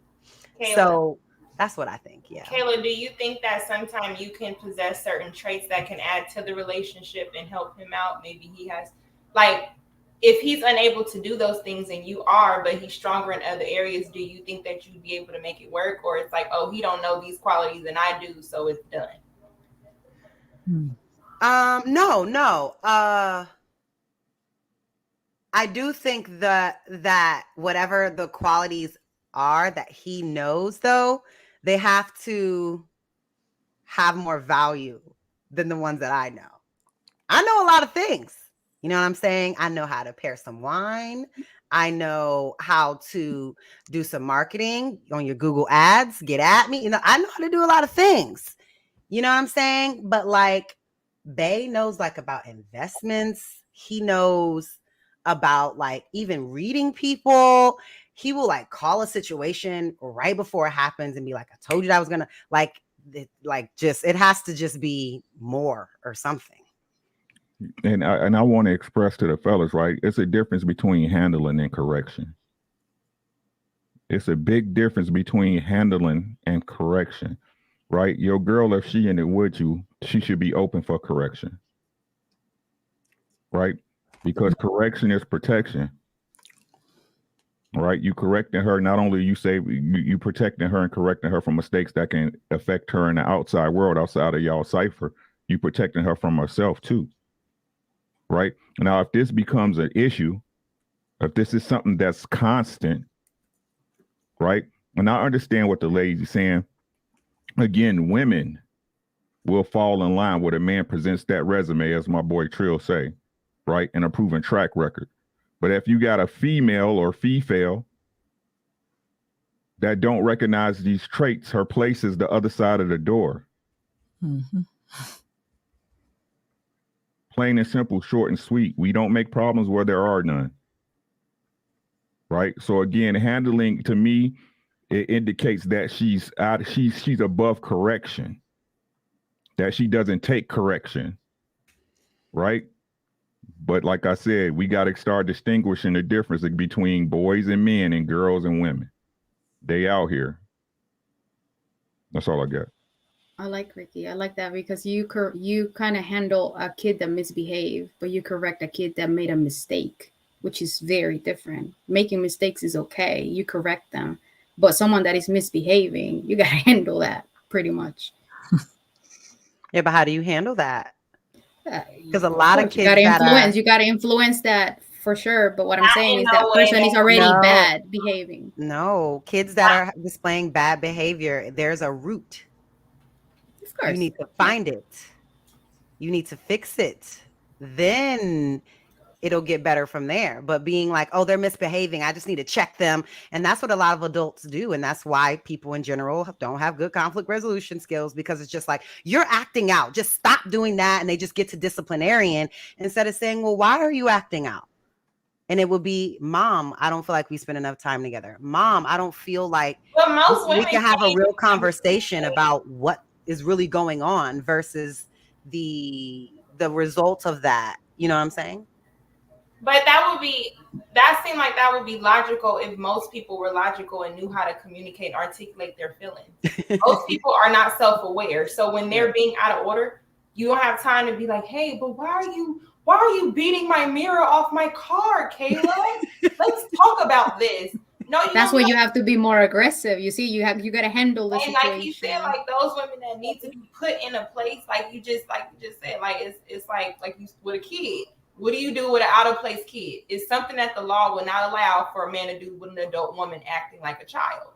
So then he has to do what? You know what I'm saying? Because we know most women, it sounds nice when we talking, but most women who act like that, who need to be put in their place, they're not good at articulating their emotions or their feelings. I've never seen a belligerent woman also good at communicating. But she can be if he is, though, because this has definitely happened to me where, I was just, I was doing a lot that day. Sometimes we do a lot, right? This was recent too. I was doing a lot that day, and the way he was talking, I just couldn't keep it up because he was being so calm and like stern that I just I had to chill. I had to chill out because then I felt crazy. You know what I'm saying? Like he was just like, we're not going to do this. We're going to communicate. You're going to sit down. We're going to communicate, or I'm not going to. And he no matter what I did, he just kept that tone. He didn't get triggered off of me. He stayed the leader and stayed in frame until I was like, okay, you know what? Let me stop. I'm clearly right. You were open. See, Kayla, I chilled, and then we talk like adults. Right. You were open for correction. Right. That's what I was gonna say. I don't think that you will be classified as belligerent. I think like even when people accuse you of like over talking, accuse you of like being aggressive and masculine, it's all calculated. I could just see, you know what I'm saying? Like if you can read people, but some women are literally like they have zero self-awareness because they've been told that they are right their whole life. You know what I'm saying? But I think you are capable of taking a step back, analyzing, okay, man, I might have went too far. Now that may not stop you from doing it going forward, because like I said, everything is calculated and every situation can be manipulated. And I think you're well aware of that. You know what I'm saying? But you're right. When you run into a man who just simply not going for that shit, and it's not going to be in a disrespectful way that I'm going to communicate that to you. It's not going to be in a sit your ass down way that I'm going to communicate that to you. But you're going to know that's not flying here. I understand circumstances, and don't get me wrong, a lot of women experience traumas and things of that nature, and all of that's valid reasons for them to behave the way they do in terms of the disconnect with communication. But I think also as a man, which is where we have to plant our feet a bit more firmly in the sand as to what we will and will not deal with. Fact is, we bend way too much, especially with women that we love or we in relationships with or we married to, right? Because we've been taught, hey, man, happy wife, happy life. Make sure your woman is good. Damn your, feelings, damn your emotions. Put all that to the back burner. You make sure that she's good, right? But in the process of doing that, you are crippling her in terms of self-awareness and in terms of the ability to be corrected. So we have a lot of women walking around here literally, and they belligerent or whatever. And, a man could be on task and all of that shit, but she lacks self-awareness so much to where she can't even step outside of herself and see how maybe I could have moved wrong in this situation. Or maybe it's some validity to what he's saying. It's always, it's the reason I did that. Or it's your fault that I did that. Yeah. Instead of looking in that mirror and taking accountability. And I think that's what like a lot of men are running into. And this woman in this video comes across as a woman like that. And that's why she will be single for the rest of her life or until a man decides to purchase her off of the clearance rack. But until then, she's gonna keep repeating the same mistakes over and over because she has no self-awareness and she thinks that that beauty is gonna last forever that she has, and because it's always 10 suckers in her DMs under her in her comments saying, "Nah, baby, you beautiful. Nah, baby, you right. Nah, baby, them niggas, I can't believe he did you like that." What? So as long as men are gonna continue to do that, she'll continue to lack self-awareness, and she'll continue to her bed or bedroom will be a revolving door. But is it her fault? I think men have set her up to behave that way. When she can drop names like that comfortably in an interview, Her fault. Hey, with all due respect, I had to call bullshit. she can drop names like that. It's free. Hold on. Somebody has empowered her. Men have empowered her. When you can sit in an interview and drop a name like that, that's all I'm getting. She's definitely been empowered, but it's still her. It's her. She makes that decision to entertain that. If she's giving herself away to several men, it's on her. Yeah, they're accepting, but we're women. It's on her. She got the responsibility for that. This is not empowering. This is the power you guys have, correct? Mm-hmm. That's what Lucky says. But y'all, we talk about women falling in line behind a man. No, that's not what I'm saying, Queen Sheba. I'm saying that again, we can't play both sides of the coin. That's all I'm saying, sis. Right? What was the question? I was saying that, but it's not empowering. This is the power that women have, right? And this is the power that's misused and misunderstood by women. I'm not saying do all women have it? Because I know a lot of women that know that they don't got it. They do. They on Tinder just hoping somebody texts them back. I'm saying somewhere down the road, men have empowered her to be that bold. No, yeah. Well, this is why I had to push back. Society has by her being with a high profile man. To show up and say, well, this is why I had to push back respectfully, because the thing is, like, when I hear the word handled, it means you're admitting you're emotionally retarded. Ronan, that's what I'm getting. Pushing back on so that I can follow you. Well, the thing is, like, when I hear the word I need to be handled, that lets me know you're emotionally retarded. The fact that you can't handle yourself. Because I don't micromanage. I course correct and lead by example.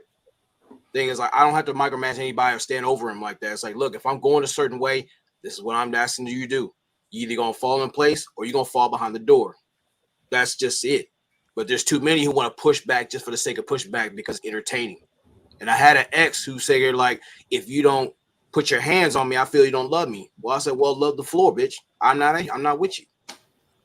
I don't have to do all that extra stuff. But there's some who like the dudes who do the extra stuff, put their hands on them and like that abuse. I'm not going to nurture your trauma. I'm not going to be an emotional tampon either. So if I'm with you, I'm accountable for you, but I'm not going to micromanage you to be your woman because you're giving femininity installments. That's not going to work. I'll tell you what. I'm confused. I'll tell you what, man. I'll present a example to you, right? I think in this situation, it's equitable to like somebody who's overweight, and everybody around them is offering them snacks and offering them food, right? Just because that's the circumstance, that doesn't mean that when they pop that honey bun open, that they don't know that, hey, this is probably not the thing I should be doing. It's probably not healthy for me. It's probably not right for me.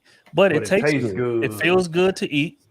You know what I'm saying? It feels good to just overindulge and be gluttonous and all of that, right? But at the end of the day, if I'm standing on the outside of that, are you going to blame that person for continuing to indulge in shit that they know is unhealthy because of the results that they're getting? Or is it the people standing around them, giving them the honey buns and the Twinkies and the zebra cakes? So at some point, we got to take the Razor cream pies, man. I used to love them things. Yeah, oatmeal. You know what I'm saying? Zebra cakes were big in the early 2000s. Zebra cakes. I mean, come on, man.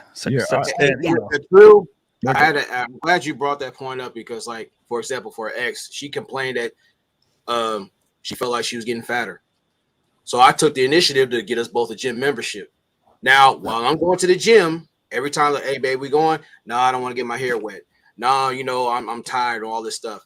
And still, you eat a handful of fucking tater tots and extra stuff. And then you're wondering why I'm not turned on because you are progressively swelling the fuck up and don't want to address the problem. I say, if you're looking bad, I'm looking bad. So I took initiative to address the problem, but you're making more excuses. Now, what can I do? Other than like, you know what? You do what you do. Fall on your face. But you can't say I didn't do anything. So you just can't sit there and like, well, this is a problem, and you're consistently eating more to add to it. That's been my big issue. I would agree, man. You could literally give somebody the perfect infrastructure. Like they have like rehabilitation centers and things of that nature for drug addicts and, you know, people who are addicted to a bunch of things, right? But fact is, once I get into this rehabilitation center and I wake up inside, you know what? I don't want to be here. I can leave. That's just what it is. And that infrastructure is perfectly suited for me to get the results that I want. But if I am not ready to make that change, and if I'm not ready to do that self-work and ready to go through, you know, uncomfortable situations and shit that may not feel good, but I know it's healthy for me, then the infrastructure is irrelevant. So that's why it's hard for me to blame anybody else except for you. Now, if she was just completely ignorant and she knew that, you know, or didn't know that, hey, it's not getting me the results I want. But this is evident, right? If you look at a woman like that, and I say this all the time, right? Especially in terms of like IG chicks and you know, video vixens and super, you know, bodies and shit like that that's added on. Like a lot of women say, hey man, that's what men are interested in. That's the type of men that, you know, y'all always under their comments, y'all always liking their pictures, y'all always putting hard eyes and things of that nature, right? And then I ask those women in a very calm manner, similar to how I'm talking now, what percentage of those women are married? And they always struggle to answer that question, right? But I think the reason being is that it's going to prove that like what you're doing is not right. You're not getting the results that you want. Sure, the freedom feels good. Just like we was talking about freedom earlier. It feels good. Do what you want to do, post what you want to post, get all the attention. You got, you know, simps cash apping you money for free, sending you plane tickets, all type of shit. You had basketball games and all-star game parties and all of that. And all of that's great. But you're not getting the results that you want. And it's a reason that turnover is the way it is. And that's your fault. You cannot say that, hey, this is the environment, because you know better, because you are not in the position that you want to be in. Yeah. So, you know, it has to be some self, you know, some accountability. And if that is something that you are used to, you have to find content in maybe not that. Mm-hmm. The transition from certain lifestyles to others is not the easiest. Some have a steep Let's drop. not act like it is. Yeah, say that Let's again. not act like going from certain comforts to less than those comforts is a completely easy thing, because it's not. But it's also your responsibility to like figure out what works for you, like in terms of Ronan and the whole gym membership thing. Like, yeah, you're making effort, but it's up to her to find out something that works for her. If going to the gym doesn't work for her and going to the aerobics classes works, or going to the Pilates works, or going to, I don't know, there's those classes where they're working out to hip hop music and they're doing the stuff. Like you have to figure out whatever lane works for you to solve the problem. And having a husband that's willing to offer something at least to help is a good thing, but it's up to you to figure out where you go in order to fix your problem ultimately, because maybe the gym isn't for you. Maybe you can't get motivated for it. But some of those workout classes with the people, maybe you could get into those. You know what I mean? Like you got to figure it out. But here's the thing, like when she said this, asked the situation, it's like, well, I need to get in this place. What place are you looking to get? You presented a problem. So you asked me for help. I did a solution. So if you need help, I'm gonna be there. It even started with walks, the minor stuff. I'm talking about the hardcore stuff. I said, I'm gonna meet you where you're at and build from there. That's the whole thing about the communication thing. That's what's most important. If you're not, if you're sick and tired of being sick and tired, you're asking for help. So if I can't help you, what am I doing there? So again, it's like, if I'm going to be there in the trenches with you, that's you showing and proving, like, look, we're in this together, but the small things are the big things. And most people don't even appreciate those things. Can I ask a question? I get all these little tactics y'all trying to do, but are you still sleeping with her while she's big? No, I didn't. Okay, I did because not. He lied. I don't know what. No, I'm dead serious. I did not. No, I'm just saying. I'm not you. I'm just saying in general. If we're using the weight as an example of as a behavior that men don't like. If she's still displaying something that you're unattracted to, and she's big, the only thing that could really motivate her is stop sleeping with her. I did that. That's the empowerment, right? So why are we still sleeping? What Lucky is saying is Put her trying on to, dick restriction. what she's saying is as a whole, I'm not into that. what she's saying is as a whole, right? Again, like and Trill used a great example. He was like, I'm buying a car, right? The car got to have an engine, right? It has to work. Again, it's not your job, right, to be a safe haven for that person getting their shit together. You see what I'm saying? That's not your responsibility. It's that person's responsibility. And that's what I'm saying. It's a difference between correction and handling, right? Just like what Ronan said, he provided a solution. He was trying to correct the problem, and she wasn't open to it at that point. So what, I got to pick you up and drag you and force you? I got to put a lock on a refrigerator? You know what I'm saying? You see what I'm saying? And this is the physical example, but think about that on an emotional level, right? Think about it on an emotional level. So emotionally, I got to beat you up to be a better person. You know what I'm saying? To beat you up, to be 100% in this relationship, beat you up and put you into these certain situations and be toxic sometime and nice sometime for you to be the woman you supposed to be. Is this what I got to do? Right? That no one should be handled. We want one set of handles. Them love handles. Yeah. That's it. He was sleeping with her, so I'm going back to that. No, the fuck I wasn't. So at what weight did you stop? Was it 15 pounds in, 20 pounds in, 30 pounds She in? was pushing 270. I'm like, no, man, I did not sign for this shit. So no, when man. did you stop sleeping with her? Like at 220? I ain't slept with her for 6 months that time. She got upset. I mean, at what age space? Like, what she started at? Like 175, 160? She started at 185, and then she 185. So when did it stop? Like 210, 220? I don't know. I stopped fucking her around that time. So like, no. He lying. I don't think he stopped fucking her at 220. My dog Truth. Probably at about 230, I'm being 240. brutally honest. I am not a dude that's in there lying on his meat. I don't need the reason why I ask is because when a woman is with a man and he stops doing certain things, she cut that pocket off. For some reason, men, when we're talking about getting control and being dominant, or like the Pookie said, he not sleeping with no woman. He not. If you don't get out of here, it's another one. You too big to ride. So at the same time, it's like, what is that scarcity of men to have to assert some sort of control? If you are with her, I'm not saying you can't just leave. Leaving is not always the answer. So if you really are trying to impact something and really get her on discipline, it's not always let's go jog, let's go do something. There are a lot of different relationships and culture where it ain't just the woman cutting off sex because he's not doing something. Yeah. The man is also saying, look, I don't want to sleep with you. Do you not know how powerful those words are for a man that she's with to tell her, I am not sexually attracted to you, so I'm not sleeping with you. That instantly is nothing else that can correct a woman other than you being honest with her. And we got to multiple That arguments. is damaging. We got into multiple arguments over that. Like, why aren't you doing this? Like, look, you are expanding at an exponential rate. I cannot do this. I got bad knees as is. I'm not going to the VA hospital because of your ass. I'm not doing it. Well, your knees Like don't I said, matter. there is a difference between that's the difference between like you can influence someone. You can influence someone. Bad knees matter. You don't have to tell Ronnie, I don't think that you have to be mean, disrespectful, or you know, like I just think that you can influence someone without having to use or bash the person. I wanted to ask something really important to me. I don't care. Hold on.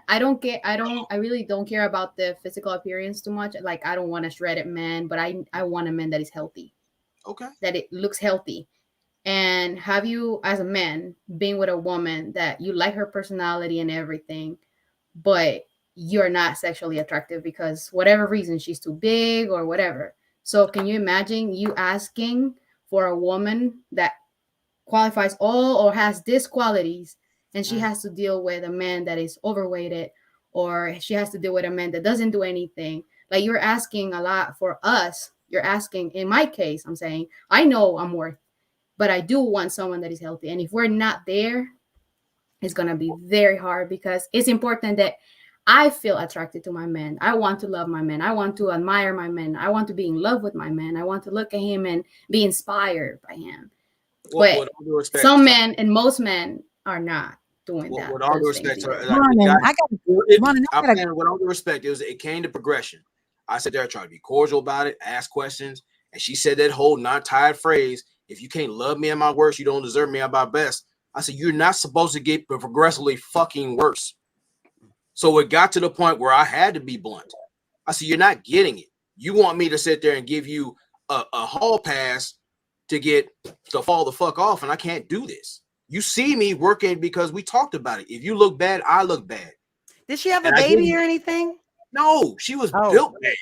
But Ronan, you said you basically just said she gained 100 pounds or nearly 100 in 6 months. She was eating my thing So was it emotional eating? Did she have somebody pass away? Did she lose her job? No. Like, what was going on? We had an agreement. She said she wanted to be a life coach. I said, cool. You take this time to go do your thing because I want you to pursue your deal. And we talked about this. But over time, she sat there and was worried about things going on online, sitting there on the laptop, eating whatever the fuck ever she was eating, always going to Starbucks, all different places. Like, wait a minute. You're not upholding your deal. So now you're getting bigger than the Best Star. What am I look like, a fool sitting there letting you do your thing, and I'm supposed to say nothing? That's bullshit. So are you saying she was depressed? Because the whole 100 pounds in 6 months is a lot. Yeah, she was fucking lazy. That's dangerously fast, actually. Yeah, she was fucking lazy. That's what that was. If you say you're going to do something, I need to see progress. If I said I'm going to work out, I told her. It had to be more than that, Ronan, because during the pandemic, I was utterly lazy, eating everything, and I only gained like 20 pounds. So she had to be like obsessively eating. She had to be like binging. It had to be a lot. 3,000 calories. How did we get here? Yeah, it had to be like 4,000 calories a day or something crazy. She was smashing. It was not the pandemic. It was the pandemic. She was in there fucking being problem for herself. Before the pandemic? Yeah, but what was she doing before? Was she an exerciser? I mean, was she a type of woman that took care of herself by exercising prior? Seemingly decent, but then she fell the fuck off. I'm like, okay. Seemingly why am I gonna get decent, excited? Not really a routine, just kind of maintain. Wrap it up. Wrap it up. Yeah, but you can't put, man. That's a lot. That's a 90. You can't put a 90 on a Volkswagen and think I'm gonna be excited. I'm cool. I'm good. Hey, real quick, man. Where is she at now, though? Like, where's her? Do you see her now anywhere? I don't know what the fuck she is. I don't like that bitch. I can't. My dog mad about that shit. We play some Bill. That's what happened on his watch. He said it personally. He said, "Come on, man." Hey, but real quick though, man. I just want to. 100 pounds. That's a lot. Because we not. What's the word that they be using on Twitter? Shaming. Body shaming. There we go. We're not body shaming, man. At the end of the day, but correct. This is something that I do want to get across, man. Because a lot of people like get in relationships and get complacent.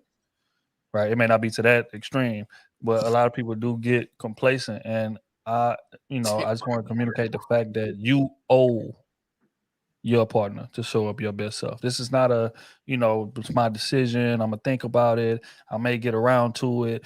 No. You owe that person to show up to your best self, especially if y'all married and y'all took vows together. Because what those vows meant is that we are choosing each other for the rest of our life.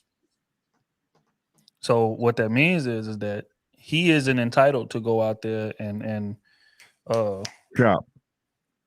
supplement the sexual attraction that you're not getting. And shop. Yeah, so you know what I'm saying? At the end of the day, like that right there has to be a priority, and it shouldn't be. You shouldn't be getting in shape for them.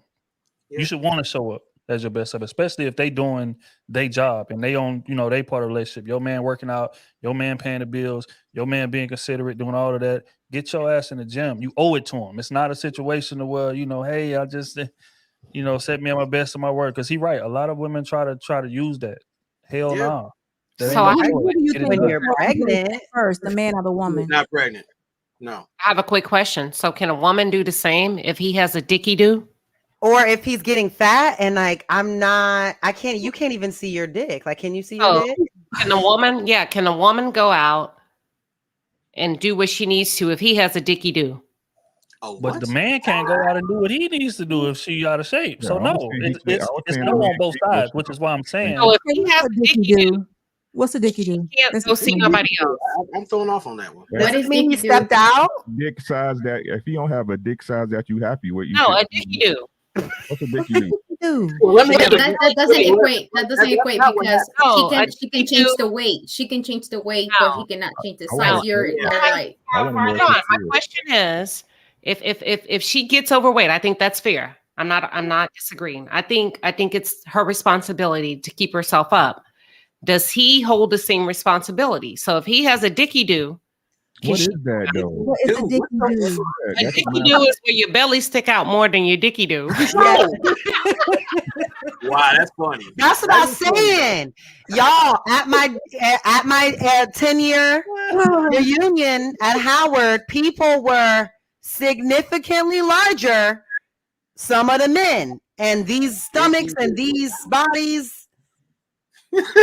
I'm just saying, like, over time, progressively, we've seen that gain weight and men gain weight. So it's kind of like, as a wife, am I not doing my duty if I don't want to have sex with you because you are just progressively getting larger and larger and you can't see your dick? I can't see it. But to address Shiva's question and your question, the thing is, like, I consulted the doctors about my health because I was dealing with issues with the knees and stuff like that. So I got to address this.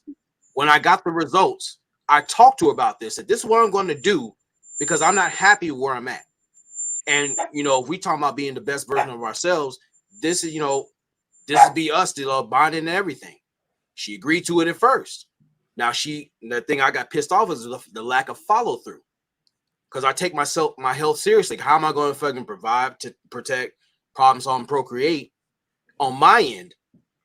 And you're just out here being curdy and sucking in everything that's not moving. And Ronan, there are men that they tell their wives that they're eating healthy. They eat what their wives cook at the house. But sometimes on the way home, if you look in the back of their car, you might find a Popeyes bag. And you're right. You might just find a Popeyes bag. And then he's like, I don't know why I'm not losing the weight. But that's an indictment on their lack of discipline. Jesus Christ. If he's about that talk, he's about that shit. Hey, babe, I need you to help me with this. Now get her involved with your development. Again, it's like you talking about you're building as boyfriend, girlfriend, eventually a fiance, or even husband and wife. You guys are teaching each other repeatedly how to build each other up. Not this whole, well, you figure it out, and I'll be here when you're done. If I'm with you, I'm fighting with you. I'm showing you examples, tangible examples, repeatedly, not just saying I'm going to do it and then not follow through. That's bullshit. I don't know if I agree. Real quick. Oh, go ahead, security boss. Then we're gonna get to I was just saying, I don't know if I agree with that because I could go out here and exercise every day. My husband will not. He has said he's exercised enough for the rest of his life. I'm not lying. So yeah, but you got to keep your stamina up to keep your stamina up. Well, it's not just the stamina; it's just the mental clarity. Sometimes that's therapy to work out. Yeah, it is. And for your heart, Black people number one, the heart disease. It's very important. I agree. Yeah, I think attitude play a role in that too. Because I think like when we're not looking our best, we're not feeling our best, our attitude ain't the best, and then our partner gonna have to deal with that. So I think that's a pivotal part of it too. But let me pay these bills, and then we're gonna get to the last question of the night. Y'all already know what it is, man. So just start gathering your answer. You understand me? But we're gonna pay these bills, and then we're gonna get to it real quick, man. If you have not liked the stream, make sure y'all tap that like button. We appreciate everybody. The chat has been lively as hell tonight. Y'all been showing out, man. We definitely appreciate y'all. Let's get to it. Go get you a Big Texas B Taylor. That's from Jesus with the 2-piece. We appreciate you, bro. I used to love those. Wow. Okay, man. TJ with the 10 ball, he says, and let the record reflect. Before my husband retired me, I was a senior level Fed employee and still maintain my home in a traditional role. My husband does help from time to time, but I'm the wife. All right. Sheldon with the 2 ball. That's when we walk away, ladies. Argue with yourself. I'm out. Jesus with the 10 piece. 2 tacos from the taco corner for Saida. Wow. I love Only 2? Only 100 pounds. Think about it. 100 pounds. That is insane. Jesus again the 10 ball. Cop the fireball, Ronan. Ronan don't need no damn fireball. Sheldon with the 2 ball. That's literally handling a woman as an example. Mm. Damn. The choir brothers be the most dangerous though. Facts. That's You a be fact. thinking they nice guys. They not. They just don't say a lot, so you don't know what's going on. I'm sorry. Go He's a on. distinguished dickhead. It's all good. Matthew with the 10 piece. With black women or all women, Trill. And lucky women always say men aren't good leaders, but then contradict themselves by saying if he is a good leader but boring, I'm still not gonna want him. Mm. Nobody wants nobody boring. Oh, I like the boring life. Women don't say that. Just like the girl in the video was not a depiction of a woman. She's the Thought. other. Well, look, Jesus with the 2. I am not going to even try. Sayada, do you got it? All right, you got it. He only wants to give me 2. 2 tacos. Okay, that's 4. I'm just kidding. But you know what? It is tomar versus comer. Tomar is drink and comer is eat. So he needs to improve his Spanish. Fucking dicky dudes. That's But funny. I help you. I cannot. Lord have mercy. Dicky All right, dude. Belden with the 10 piece. Excitement goes both ways. I don't hop in your life to keep you from being bored. Share things that excite one another. Me losing interest in a good woman because I find her boring is not wise. Facts. Don't got to worry about that. I don't worry about that. I'm Andre good. with the 5 piece. The assertive guys win. That's a fact. That's He true. That is a It's fact. true. Early bird. Congo 10 piece. Security, your perspective. Mm. I think security already gave a perspective on that one. But we appreciate you, big dog. Yeah. Gavin with the 5 piece. All fast food will have you gaining mad weight if you're not working out. Mhm. Yes, sir. It's true. It's very, very Blow true. up. Jason with the 20 ball, man. We appreciate it. Much love, my boy. They say we all do things that we don't want to. That's part of being disciplined. Without impulse control, how can you be successful? I don't think it's the weight itself, but the selfishness shown by the inability to sacrifice. Yes, sir. It's facts. Queens. She said, get those crew season Dickie Do trials. It's coming soon, man. They're going to be on the website. Y'all tap in. Dude. $100 a pop. That's what. Them bellies are not cute. No. Look at man. All right. So again, man, we're gonna get to the last I'm question sorry. of the night. Y'all already know what it is, but I'm gonna ask it anyway. If you was giving advice to a 19-year-old girl or a 19-year-old man, we've been talking about putting a woman in her place. I need to be put in my place. I need a man that can handle me. All of these, phrases that we get thrown around. If you was advising, ladies, I want you to speak to the young women. Fellas, I want you to speak to the men in terms of how they should navigate putting a woman in their place, or if they should at all. I got Let it. me start. Oh, go ahead, Ricky. Oh, my apologies. A 19-year-old, I would tell them if a woman honestly has that approach, and that's her stance, the juice probably not worth the squeeze, right? Because just like men, women move a certain way. And again, if you're doing what you need to do as a man, the ladies keep saying you should fall in line naturally, right? So what I would tell him is to be a man at all times. Provide a space, as I always say, for your woman to be a lady. A woman should be open for correction. Understanding that the correction is not to hurt or hinder her, it's to help us both. We both benefit from it, right? And again, if she requires handling, she has a place, and it's the other side of the door. It's the other side of whatever door you're at. If she has handles, like I said last night, allow some other man to carry her. She is not your concern. We break animals. We break you break animals. You break horses. You break bulls. Right? You shouldn't have to do that with a person that's looking to be with you. Why is it so hard for people just to be with people y'all supposedly love? What part of the game is this?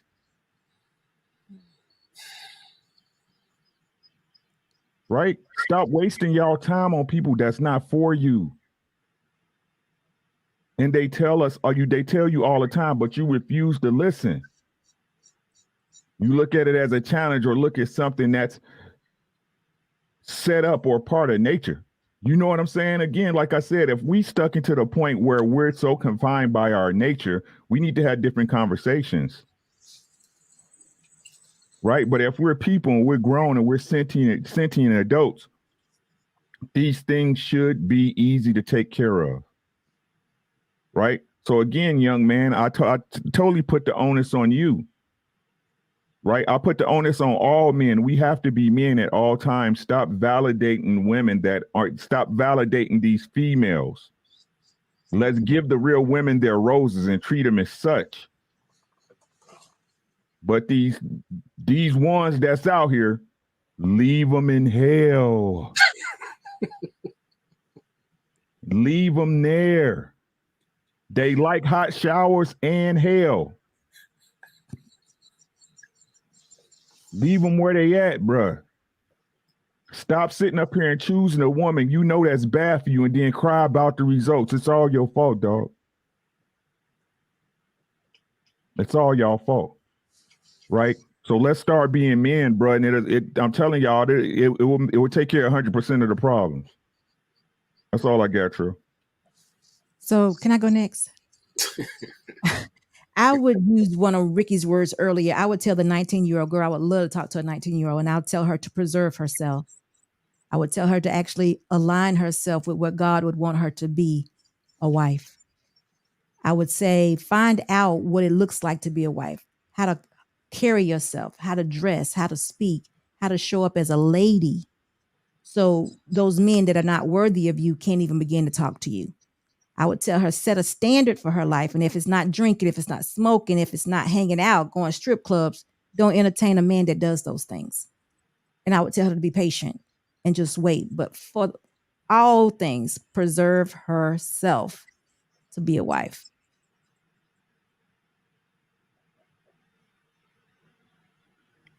All right. Anybody open to jumping in? I'll jump in. So with a 19-year-old girl, when I think about, I feel like a 19-year-old girl would probably need to be touched by a woman before she's touched by a man.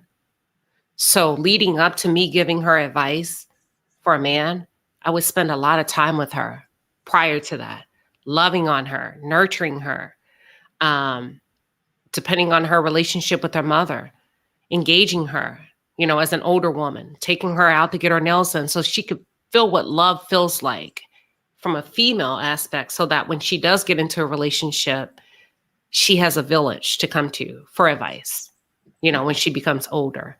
I would tell her to be kind, because as I'm starting to look at relationships, I don't see a lot of happy people. And I don't know if Lucky said that earlier. Somebody said that.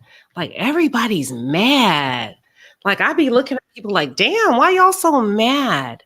And I would tell her to be kind. Don't lose your joy. Take that into that relationship with that man. Have fun with that man. Be kind to that man. But most importantly, work with him. Work alongside him. Nurture him. Nurture yourself by way of prayer. And discover your place. Ask God to show you what's my place in his life. So that would be my advice to a 19-year-old. I'll go. I like those answers because I feel like that should be everybody's answer, and I'm gonna pressure y'all so that y'all can answer like that. I think that for a young person, just from my experience, I learned I made a lot of mistakes, not being under God and not being aligned and in order. And then once you make the mistakes, you start to then look for something to save you or to make you know, or to help you figure it out. and tell you you can make better choices. But the thing is you've already made the mistakes, and the world is not going to give you grace. They don't owe you nothing. So I would say first, I like what he said, preserve, but also while you're preserving, get in alignment, because the pressure of dating men can have you thinking, like most women, oh, I'm trying to preserve myself, but they want it. And then you're going to think like, all these men keep passing me up. But I'm going to tell you to always be diligent, because those aren't the men that you want anyway. The right type of man is going to understand that. And as long as you align, and you won't be his girlfriend forever. So I would just definitely say get in alignment, and the best way to listen and you hear God loud and clear when you are a virgin. I don't care what nobody say. When you are not tainted, when you are not when trauma has not entered through your womb yet, that is the best way when you can listen, because then you can look at the other people who don't have the results. You can look at the people that constantly make the mistakes through their vagina.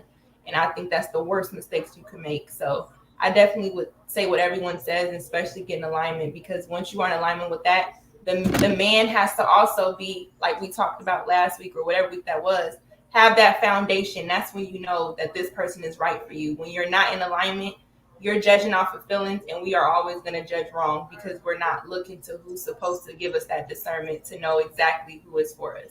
So that's what I would say. Can I go? So, go ahead. Sorry. So I was going to say that, it's always respect everything starts with respect. So respect to be respected. Show your moral values, your ethics, be firm, be consistent. Also admit your wrongdoings, admit when you're wrong. Seek for advice, for feedback, and be open to it. Also, I would say appreciate more. So, okay. So if I'm talking to a 19-year-old girl, the first thing I'm going to do is establish relatability. I've been here. I see you. I'm not perfect. I've done the shit. I'm telling you, this is from experience. This is not me. I'm not on a box. I'm telling you, this is my testimony. So the first thing I would do is probably establish trust by like giving my testimony to the girl. You know what I mean? So that we have relatability. And then I would more so, in terms of like even, marriage or thinking about at 19 years old, I would more so give her advice on focusing on what are your gifts and talents. Like, don't even worry about men. Don't be looking for a man. What are your gifts and talents? Cultivate whatever your gifts and talents are, because those are going to be an asset to whatever man chooses you.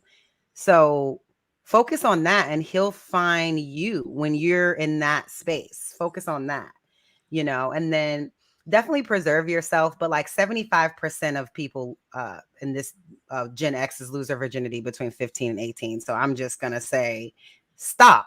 I probably would say like, stop until you find somebody worthy, right? Because this whole, so I'd probably be like, chill out, just focus on you, focus on developing your skills and talents, figuring out who are you, figuring out healing whatever trauma it is that you have, because it's not the person you get with responsibility. It's your responsibility. So whatever it is that you went through, because everybody doesn't come from these perfect households with people that showed them blah, blah, blah. So focus on you, heal your trauma, prepare yourself, and he'll find you. So just preparing yourself through those different spaces and places. And just it'll naturally, like, you'll attract good. So yeah, go ahead, Ronan. Now it's on strong on mode. Nah, but I think it's camera up. Oh, you on mute, dog. I can't hear you. He looking a little pixelated. Is it me? Yeah. Yeah, he said it's camera tripping. Oh, okay. He on the surveillance camera. Fans got you, bro. Surveillance camera is crazy. All right, bro. Go on, get situated. Ronan, go ahead, bro. Okay, I say before you're able to put her in her place, learn how to be the best minister, defender, and architect of your space. Learn how to protect your space. Learn how to cultivate it. Learn how to add value to your space. Master yourself. Make it appealing to where people want, that woman wants to come in that space and feel safe in it to grow, not just to feed in that space, but to protect it and defend it. It's got to be a culture where it's cool to be your genuine self. And you don't have to appeal to what social media is talking about or whoever's popular out there.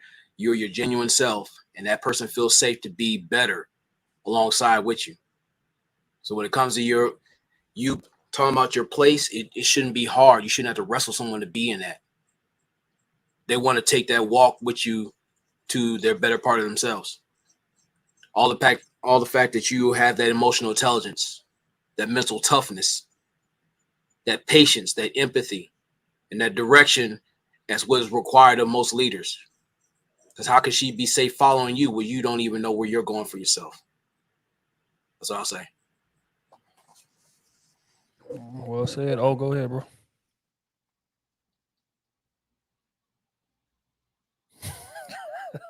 He's still in that matrix, all pixelated up. We got to get him out of that matrix. Get off that AOL, bro. You got mail. That lagging is like plug in the Ethernet, strong arm. Strong arm that internet into working right and plug in the Ethernet. Use your phone, bro. You're gonna have to back out and use your phone or something, man. Roll off delete net. All right, man. If I had to give a 19-year-old man, advice in terms of that phrase, putting a woman in her place, how you need a man that could handle me. I would tell him, look, bro, your job is maintenance, not reconstruction. You're not gonna go to the car lot and pay full price for a car that you got to get home and rebuild. It's just not logical. It just doesn't make much sense.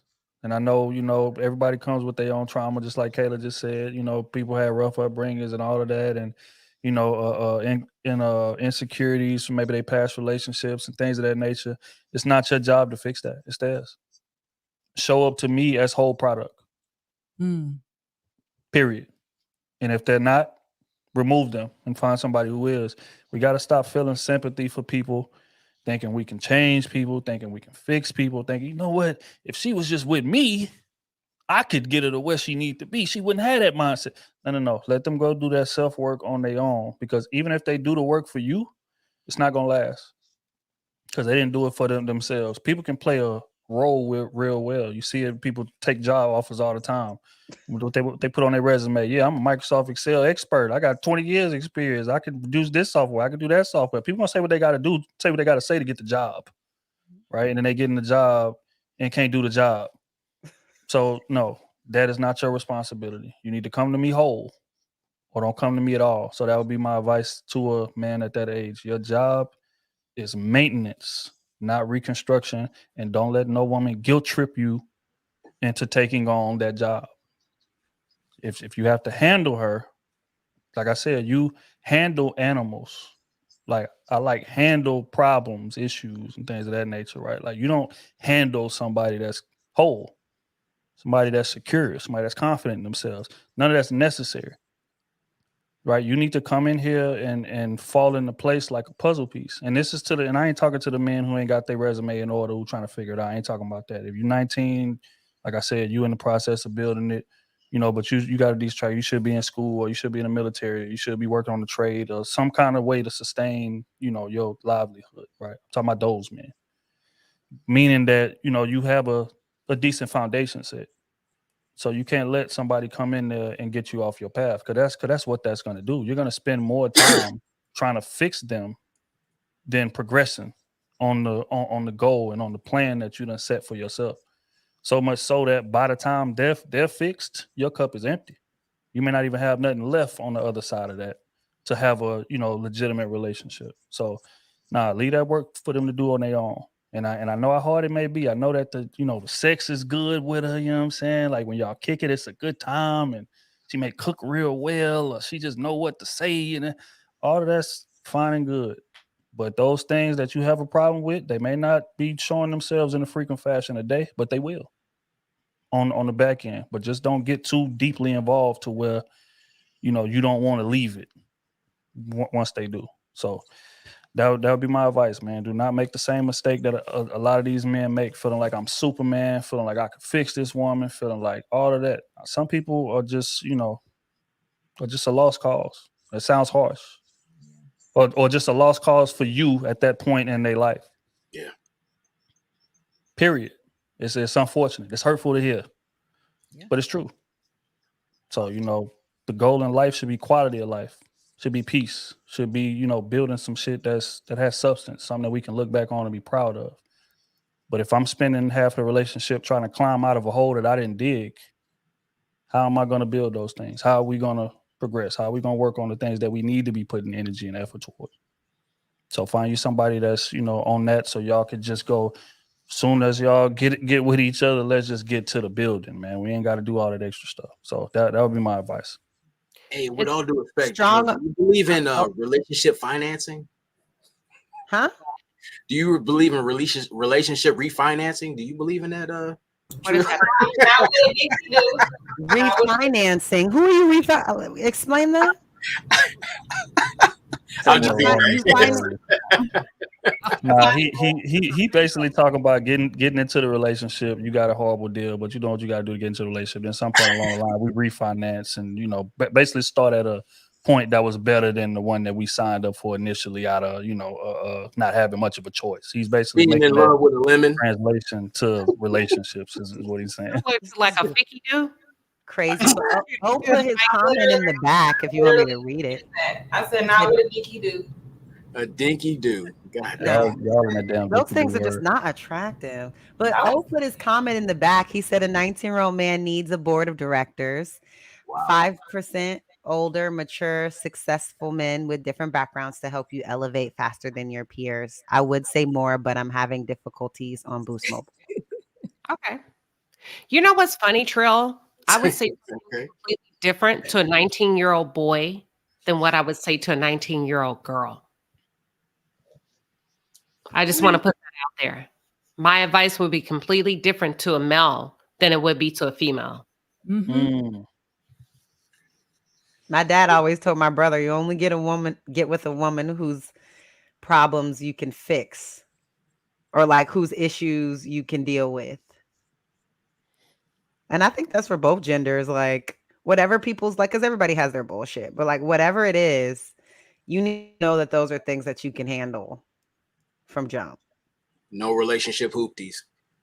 So I say I just want to get people out of that trauma bond and shit that happens a lot of times in our culture. Like we getting together, both of us come from broken ass places, broken homes. Both of us ain't got no positive, healthy examples of marriage. Mm-hmm. Both of us are just, you know, we insecure from our past relationships, whatever the case may be. And now we clinging together, just trying to figure it out. Like, and it's toxic and it's just, but you know, we can't see it because we come from toxicity. That's normal for us, right? And even when shit get to going good, we'll self-sabotage each other. You know what I'm saying? So that right there is just what I'm trying to get away from. I want to promote, like, you know, people doing the work that need to be done for you to be your best self when you show up to the relationship. Stop going from relationship to relationship with unresolved drama and just expecting this person to just fix it for me or just quote unquote accept me as I am. That is ridiculous to me, bro. And that's why so many relationships fail, because that person never healed. Been through 4-5 relationships, still running into the same problems, and that's men and women. But I agree with you, Trill. That is what I'm trying to get away from, dog. No, so I agree with you, Trill. I'm getting sick and tired of us meeting up as is conversation. Like, why don't we have the conversation like, okay, this is where we at. This is where we came from. I had this situation, whatever. What are we going to do to move from here? Because we can't just drag this anchor along with us and then bitch and complain about it when we start destroying ourselves trying to fix it. Like, what are we going to do about this? That's what I'm asking you men. I like men with solutions and stuff. Hey, I'm saying that's honest. In a relationship, a loving relationship where men and women are in love with each other, it peels back so much layers of trauma. That's when things actually come up. you know, you can deal with the surface stuff or the childhood stuff. They know that, they're aware of that. But once you get into that relationship, that's kind of like what relationships do for you. It helps you become a better person. And it can't be that way unless the traumas are dealt with, or, you know, we peel back all the layers to who we are. We find that out within the relationships. That's where it happens. And I agree with what you said, because we have to have that covering with us. This is us two working together as a relationship, not everybody else, not for stats. Sometimes we have to talk to each other for stability, because we both came from rough upbringing or unsettling situations. Where we're gonna go to where we good. I think the first point of attack is you have to admit there's a problem within yourself. Thanks. Right? I don't care. Look, I don't care how much a solution a man provide. If you're not willing to receive it, if you're not willing to fix the triggers and traumas you have, it's a moot point. It's a futile effort. Right? That's why I'm saying, and that's why I agree with Trill completely. Like, we got to stop moving from relationship to relationship thinking we not the problem. You the problem. You're the problem. That's what everybody don't want to admit. You're the problem. Right? You got to work on self first for your reality to change. It has to start with you. It don't start with nobody else. Everybody else, when you become better, then you will see the world in a different light. Because once you put the glasses on, you can't take them off. Right? And at that point, you will see a part you play in how things are a ripple effect from your decision making, and then you will start to make better choices. But again, everybody's always looking outside of themselves for the solution. When you're the solution, you're one and the same. You're the alpha and the omega. Both of them are in you, but you have to address that. Yeah. Thanks. I would agree, man. I think that is a beautiful place for us to wrap this thing up, man. I appreciate everybody for tapping in with us this evening. We didn't hit 4 hours, Sayeda, so, you know, I need my credit, you know what I mean, where it's due. Salute to Crusader Nation in the building. Y'all been turned up all night. These amazing panelists that we have on this stage, y'all already know it's love. I appreciate each and every one of y'all for taking the time. It's almost 2 in the morning, and you know, three on East Coast time. So. Crusaders, don't forget to donate to OT's Uverse. He said he's going to switch to the Uverse like I did. It's a little bit of an upgrade, but I know that we can all come together for OT. We give him a better hotspot. Hey, man, shout out to I can't believe bro went out like that. That's crazy. It lasted 3 hours though. There you go. He did. I don't. Yeah, his internet ain't never did that. I don't know what's going on with bro. And those sticky new trousers. It's that Life Alert Wi-Fi. Life Alert. What? He was over there stealing Wi-Fi. Not stealing Wi-Fi like people used to steal cable. I cannot. Okay, man, we're gonna pray for They changed the password. You say they changed the password on him? Damn. 20 more minutes. Nah, they knew he was on there because he was making them slow when they was watching Netflix. They had to change that password. Look, man, we're gonna pray for old internet, man. Prayers to all parties involved, like I always say. But yeah, Andre. Hmm? You know, when your mom uses like a fake name to sign up your cable bill. Oh wow! Damn. Okay, never mind. They gotta stop doing that. They gotta stop using their kids' Social Security to set up these damn accounts. Okay, stop that. But yeah, like I said, man, I enjoyed the conversation tonight. I think it was very, very productive. You know what I'm saying? It was dope. Actually, we took some detours, but again, a lot of the detours we take is necessary conversation because it be gems tied in there as well. You know, so salute to everybody for coming in and rocking with us. We're gonna be back at this thing again next Wednesday, 9:30 p.m. ish Central. You know how we give it up. But until next time, man, love, we gone.